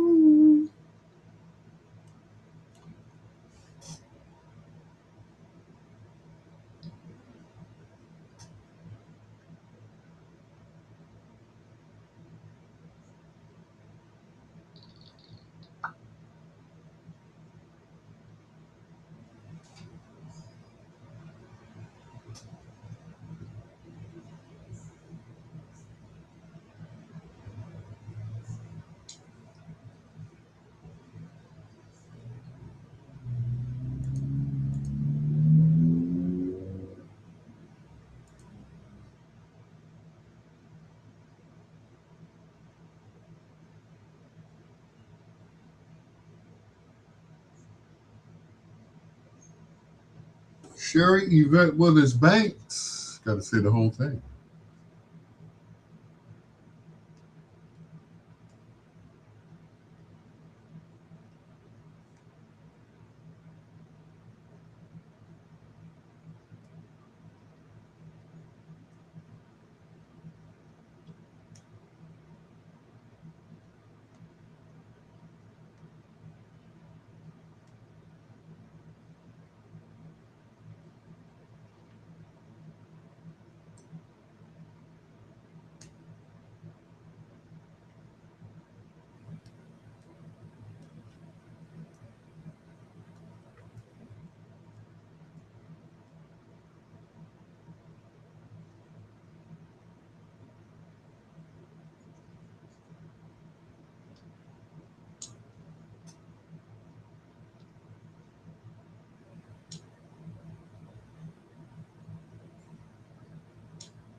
I want to get next to you.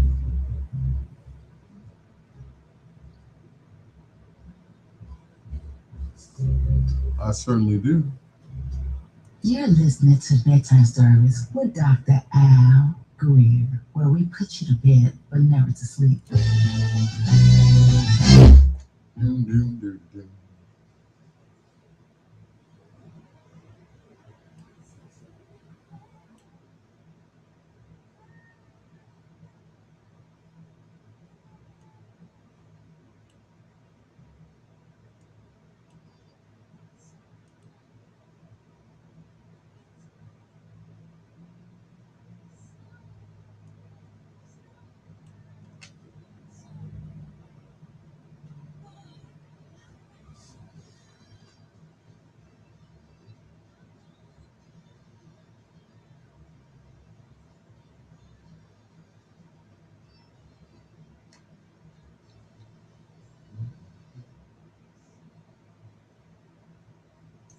Don't quote me, sir.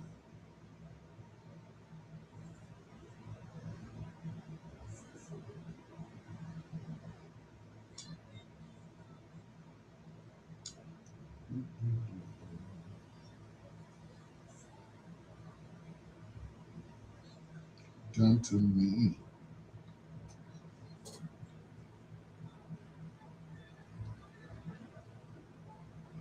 I'm going down. I'm going down.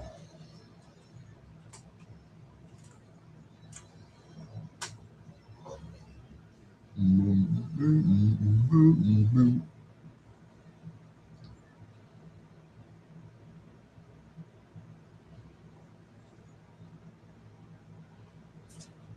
I'm going down.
golden touch. What?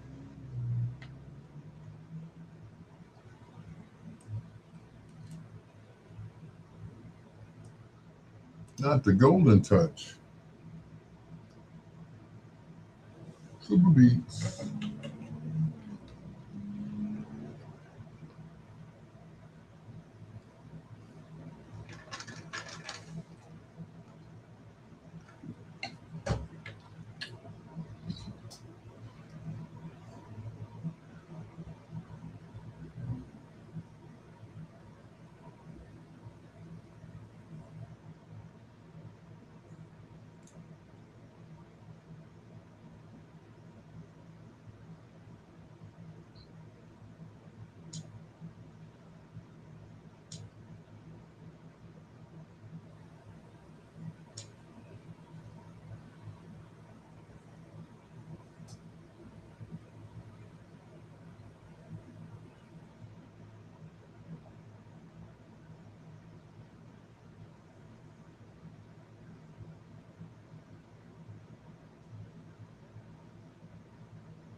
Ooh, yeah.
Woo.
together.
That drummer's kicking on that song, boy.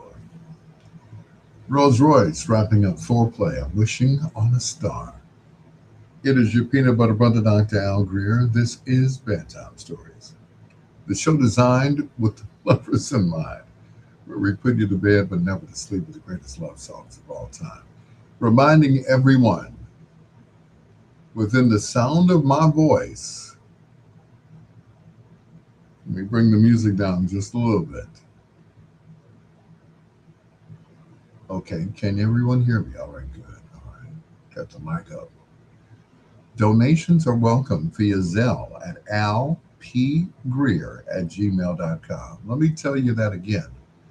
Donations are welcome via Zelle at alpgreer@gmail.com. That's Al P Greer at gmail.com. Yes. Although this is a labor of love, I can't tell that to T-Mobile every month. So, yeah, the bill has to be paid. And of course, AT&T. So T-Mobile and AT&T. TNT and T, they got to be paid. Once again, donations are welcome via Zelle at alpgreer@gmail.com. Al, P is in Paul, Greer @gmail.com. All right. And also, I have a GoFundMe page. So it's under my name as well, Al Greer. All right. I'm not begging, I'm just asking. Because you know what they say, a closed mouth doesn't get fed. All right. So I posted on Facebook earlier. This man got married to 4 women at the same time.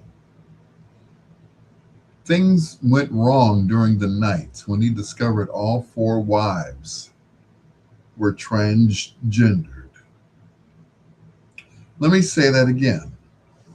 This man got married, it's on my Facebook page, to 4 women at the same time. Things went wrong during the night when he discovered all 4 wives were transgender. Talk about a honeymoon, right? Oh boy. I'm gonna play this for that guy. I don't know his name, but he knew how to pick them, boy, because you wouldn't be able to tell until they raised those white dresses, and all bets were off. Unless that's what you're into. Here's Rolls Royce one more time. Love don't live here no more.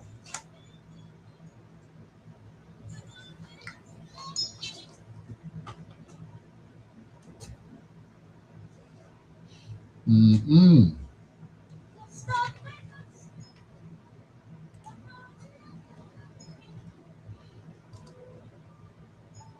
Mm-mm.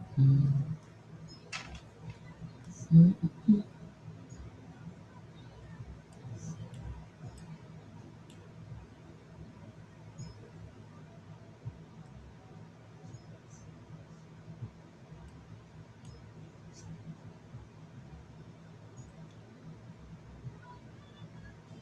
Love don't live here anymore.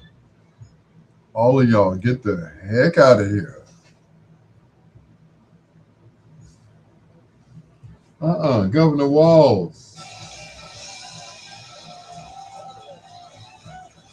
have to tell you, you look so much healthier than you did the last time you were here. Well, thank you. Last time you seemed shaky. I think that's a compliment. It is a compliment. You know, because at that time you'd just been like, they just fired you out of the chute, and you're kind of like, what's going on, right? I didn't know what was going on. Yeah, I was hoping you would be the vice president the next time you came. Do you regret not wearing eyeliner? I suggested it.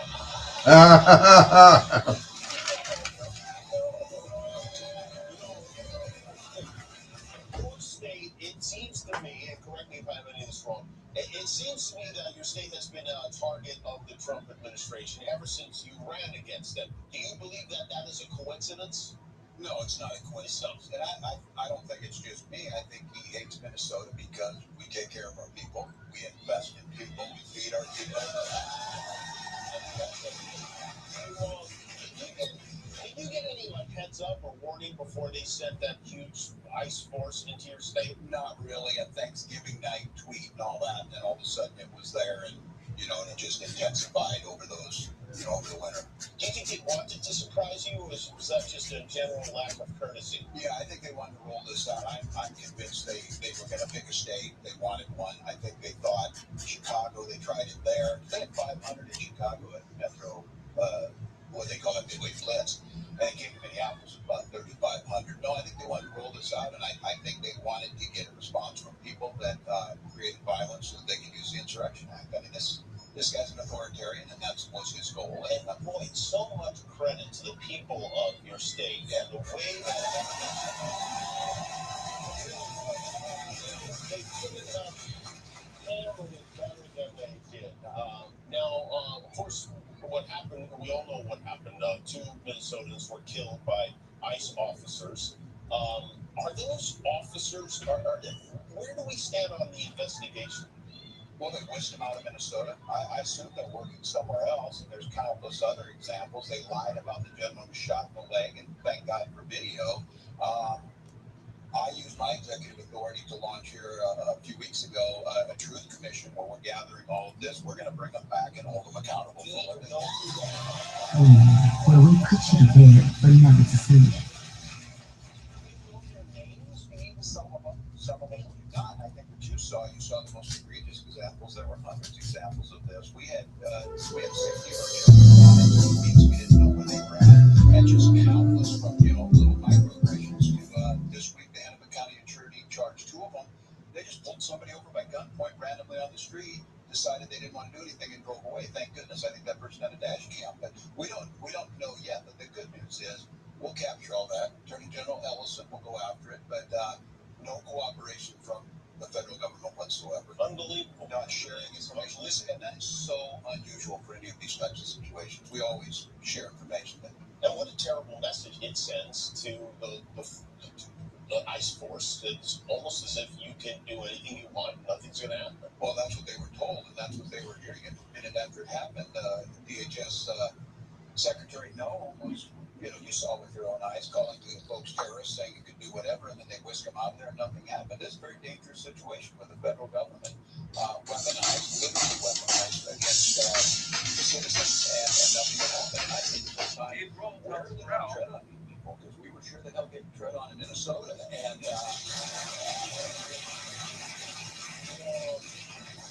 and that's in all of this is these multiple cases of benefits fraud that were happening. Now, I want to ask, did it take an extraordinarily long time for you to know that was happening? No. Is that just something that has been spread? It happens in other states. We were going back, many of these people were prosecuted in 2021. He used it as an excuse because it was a perfect thing to do to say there was fraud. Imagine that. Coming from this guy, he would know fraud where it was at. So, used it to, he's like Sigmund fraud. Yeah. Sigmund fraud. Demonize immigrant community, especially the Somali community. And I said what he was doing was the programs in Minnesota. Look, we are a generous state. We're also like California. We're a payer state. We pay more in than we get back to support red states that don't support their people. But they came in to try and destroy those programs. And, that's again, Rich, destroy away programs that don't help them by billionaires commit this fraud. There's always an excuse for them to do it. Thank goodness the people of Minnesota showed the courage, stood up, pushed back. Is the fallout from that situation why you decided that you would not run for re-election? No, and I think for me, look, 2 terms is probably enough. I think we get enough of people making careers out of this. Just candidly, Minnesota had a pretty tough year. In June of last year, we finished a legislative session. We're evenly divided, 67 in the House, 34 in the Senate. But the most extraordinary politician and person I ever worked with was Melissa Hortman, who was gunned down in June of last year. And she and I were partners in doing this work or whatever, and then the Annunciation shooting. And I think it just kind of got to the point, the fraud stuff on that. Republicans run it up, they put money in it. It was most important for me that we hold the seat with a progressive Democrat, and which we will do now. And so a lot of things went into it. And I got other things I think I can. What will you do now? What is your plan? Well, I want to help elect people who are out there, good people. I was 40 and never went to a political meeting at all, never did anything. Minnesota happened to have the infrastructure to do this. The late Senator Paul Wellstone put together something called Wellstone Action, and it trained people how to be candidates, how to get into this. And so on Monday, I launched a PAC, and I want to go out and find teachers, groups, and small business owners. Because look, I know I can go find people who are better than the clowns and fools we have doing this right now. You teach school? You will teach again? I'm going to go teach again. I think that's What much good. grade are you thinking about I teaching? don't know, I was a 6th grade teacher for a while. I've been dealing with the Trump administration, so it's a flat thing in here. So How often do you speak to Kamala Harris? every month or so. And when you guys talk, do you just get on the phone and go, Yes. anything in each conversation? I said last time I was here, we were very hopeful. A lot has happened since then. And so, look, I'm grateful she's out there. She's working it. I have this theory that Donald Trump sucks up so much oxygen. We need to fill every single lane with good people who want to make sure people are fed, that we have health care, we don't fight stupid people. You had at the No Kings rally, Bruce Springsteen showed up in your state and put on quite a Greatest day of my life. Was it? After my marriage, greatest day of my life. Was it, huh? Yeah, it was amazing. It was amazing. I'm glad he came out there. You know, he and Tom Morello were out there.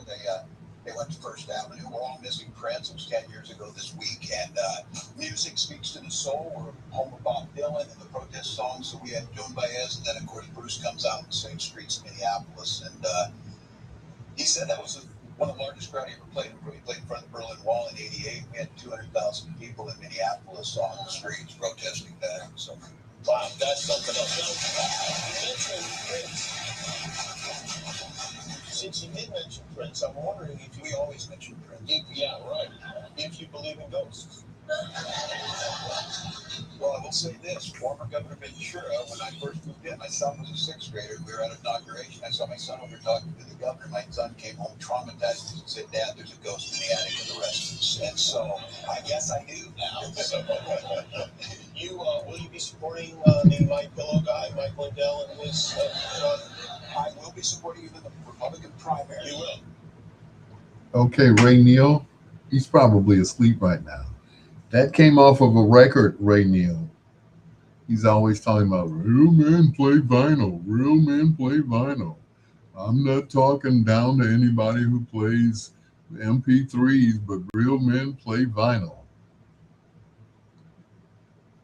And so I didn't have it queued up. When was the last time I played a record? I don't remember. Oh, I do remember now. The album was Man Child, and the song was Especially for You by Man Child, which featured a very young Babyface playing rhythm guitar on that song. It was recorded right here in Chicago. So there you go, Ray Neal. I played a record. It won't happen again. It won't happen again. Well, maybe in another few months, I'll break out the turntable once again. Lonely Road from Rolls Royce, and this from the Whispers. It just gets better with time on Bedtime Stories.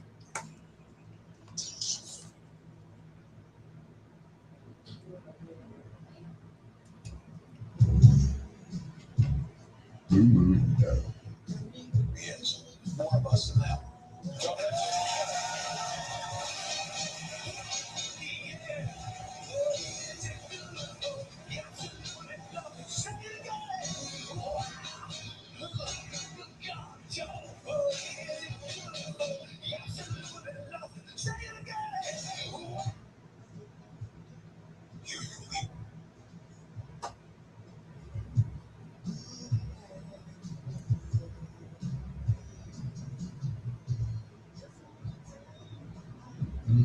Inside.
One more time.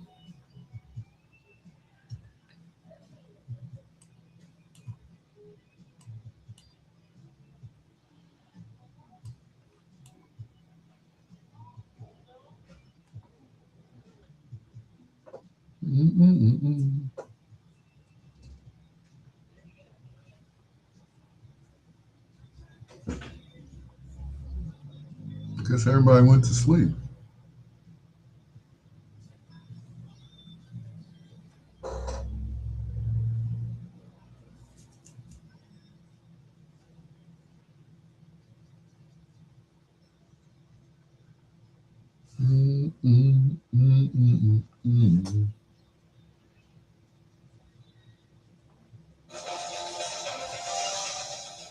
This is Nightline. Tonight, the grandson of notorious Gambino mob boss John Gotti sentenced to more than a year in prison. Carmine Gotti Agnello, son of mob wives Victoria Gotti, admitting to bilking the government out of more than $1 million in COVID relief funds. This isn't something he's proud of. I'd be sickened by his actions. The unusual play he made to try to avoid prison. Plus, who's looking for Lynette, the husband of the mom who went missing in the Bahamas, now back in the U.S., just days after giving a tearful interview. What job was to look out for her? That's not happening. And vowing to stay on the tropical island to look for his wife. Our exclusive interview with his lawyer. Does he have any plans to go back to the Bahamas to help with the search? Why does his stepdaughter seem to doubt his story? And on this Earth Day, could you live without a car? We visit an entire community.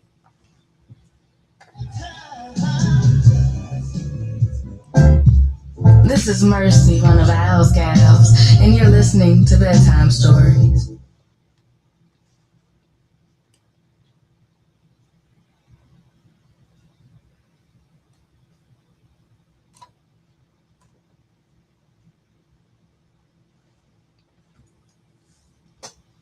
You say you love me, lady.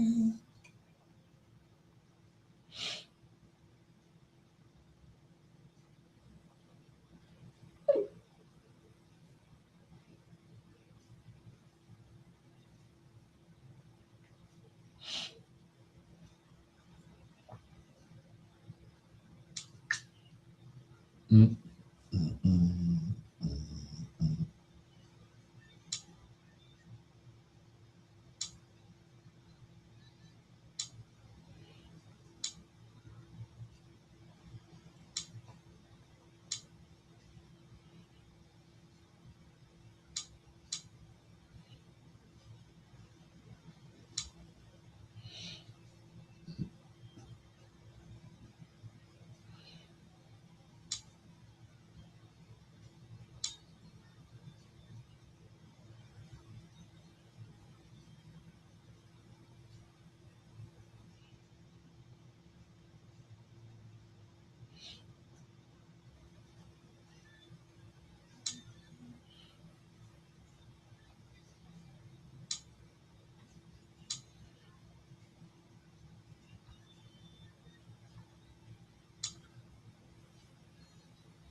Victoria Gotti, the daughter of mob boss John Gotti, making an appearance at her son's sentencing on Long Island.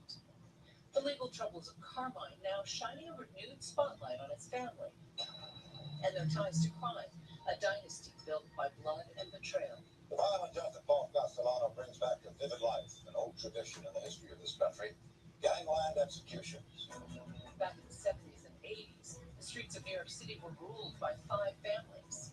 The leaders of the 5 families are all Dons or Godfathers, and they all are permanent members of the Mafia Commission, and they together divide up the spoils. They figure out which families, which crews, which groups of the Mafia will control what industries or parts of industries. At the center of the Gambino family, John Gotti, the mafioso, the dapper Don, seizing leadership after orchestrating the brazen hit on Paul Castellano, the former head of the family. Paul Castellano was on his way to dinner. He didn't even make it to the hors d'oeuvres. He ascends to the throne of the Gambino family, at the time perceived to be the most prominent, the biggest, the most influential, the most powerful of the 5 families of the New York City Mafia. And he steps out from the shadows in a way that none of his predecessors ever did. He basically becomes the leader of the Mafia. According to authorities, at the height of his power, Gotti stood as one of the most dangerous and feared crime bosses in the United States. The press bestowing on him the moniker Teflon Don for his ability to avoid prison countless times, with the FBI saying he used methods like witness intimidation and jury tampering. The Mafia is notorious for its colorful nicknames. In the case of John Gotti, the nickname that he got was for getting off. They could not put him away. Nothing had stuck to the Teflon Don until today. Until 1992,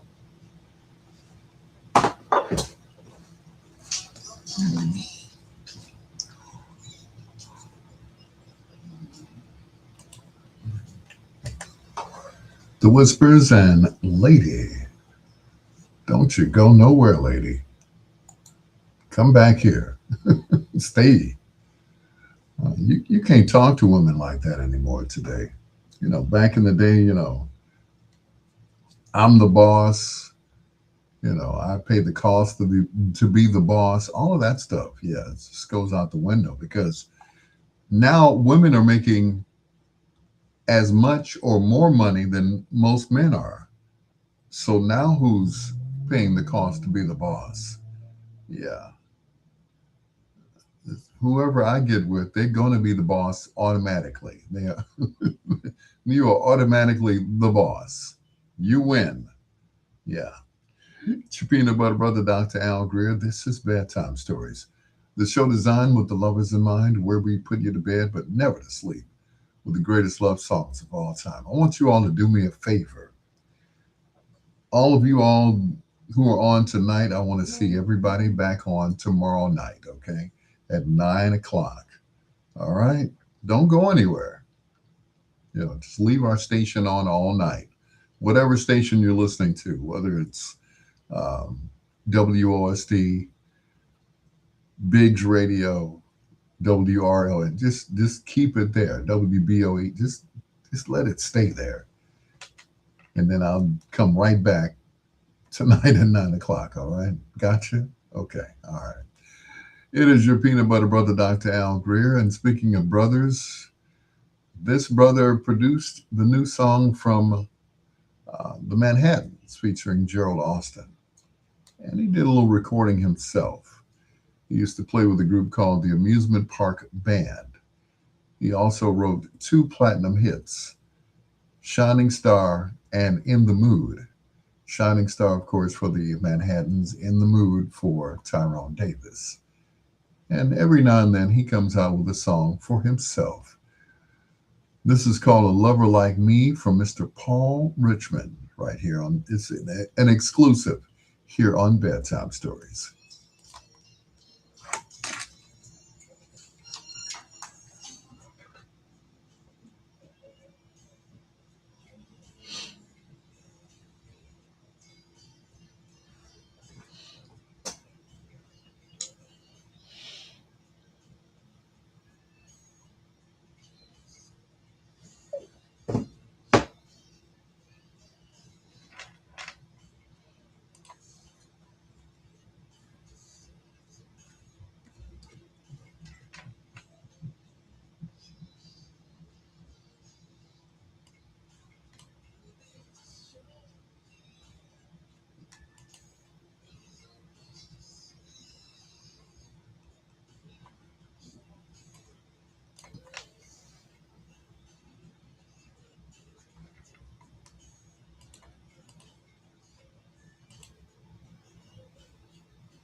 Good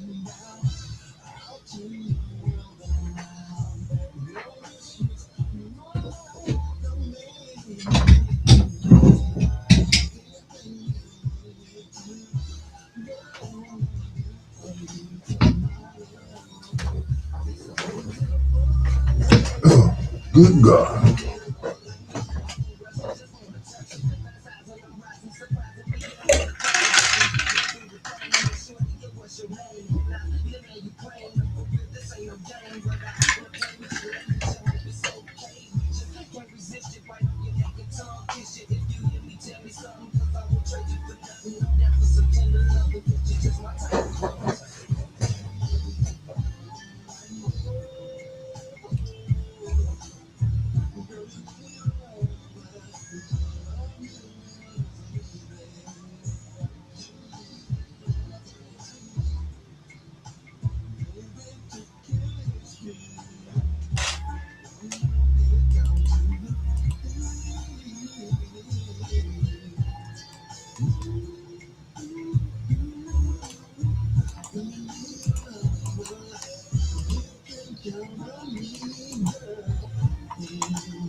Nighttime just got better with the original Peanut Butter Brothers. This book is called Al Greer and Bedtime Stories on WMNCRadio.com.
His name is Paul Richmond.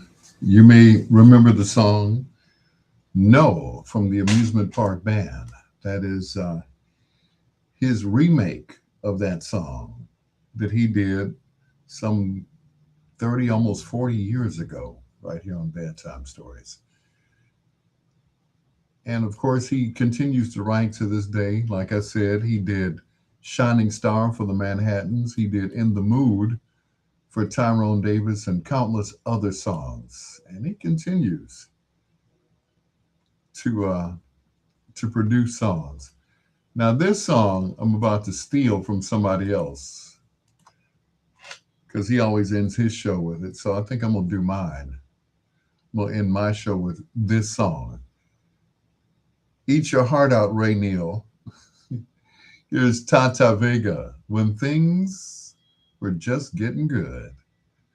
It's Bedtime Stories with your peanut butter brother, Dr. Al Greer.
Just one things I got. Ta, ta, ta, ta, ta, ta, ta, Vega. Just when things are getting good, it's time to leave. Thank you so much for staying up with me. Everybody on Facebook, everybody on uh, just everybody that's been listening to me all night. I really appreciate you guys. Let's do it again tomorrow. Well, tonight, because it'll be tomorrow in like 30 seconds. But anyway, once again, donations are welcome at alpgreer@gmail.com via Zelle. That's Al P as in Paul, Greer @gmail.com. We do it again at 9 o'clock Central Standard Time here on these great radio stations. I appreciate each and every one of you all. Till next time, blue skies, green lights, and peace. Good night, Monique, and good night, everyone else.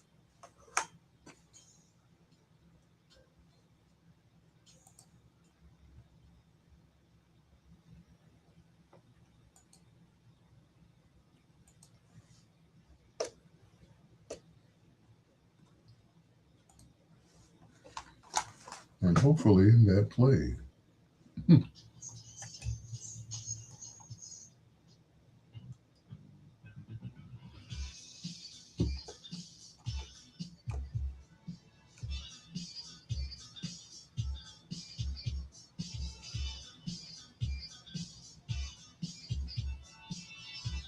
99, everybody.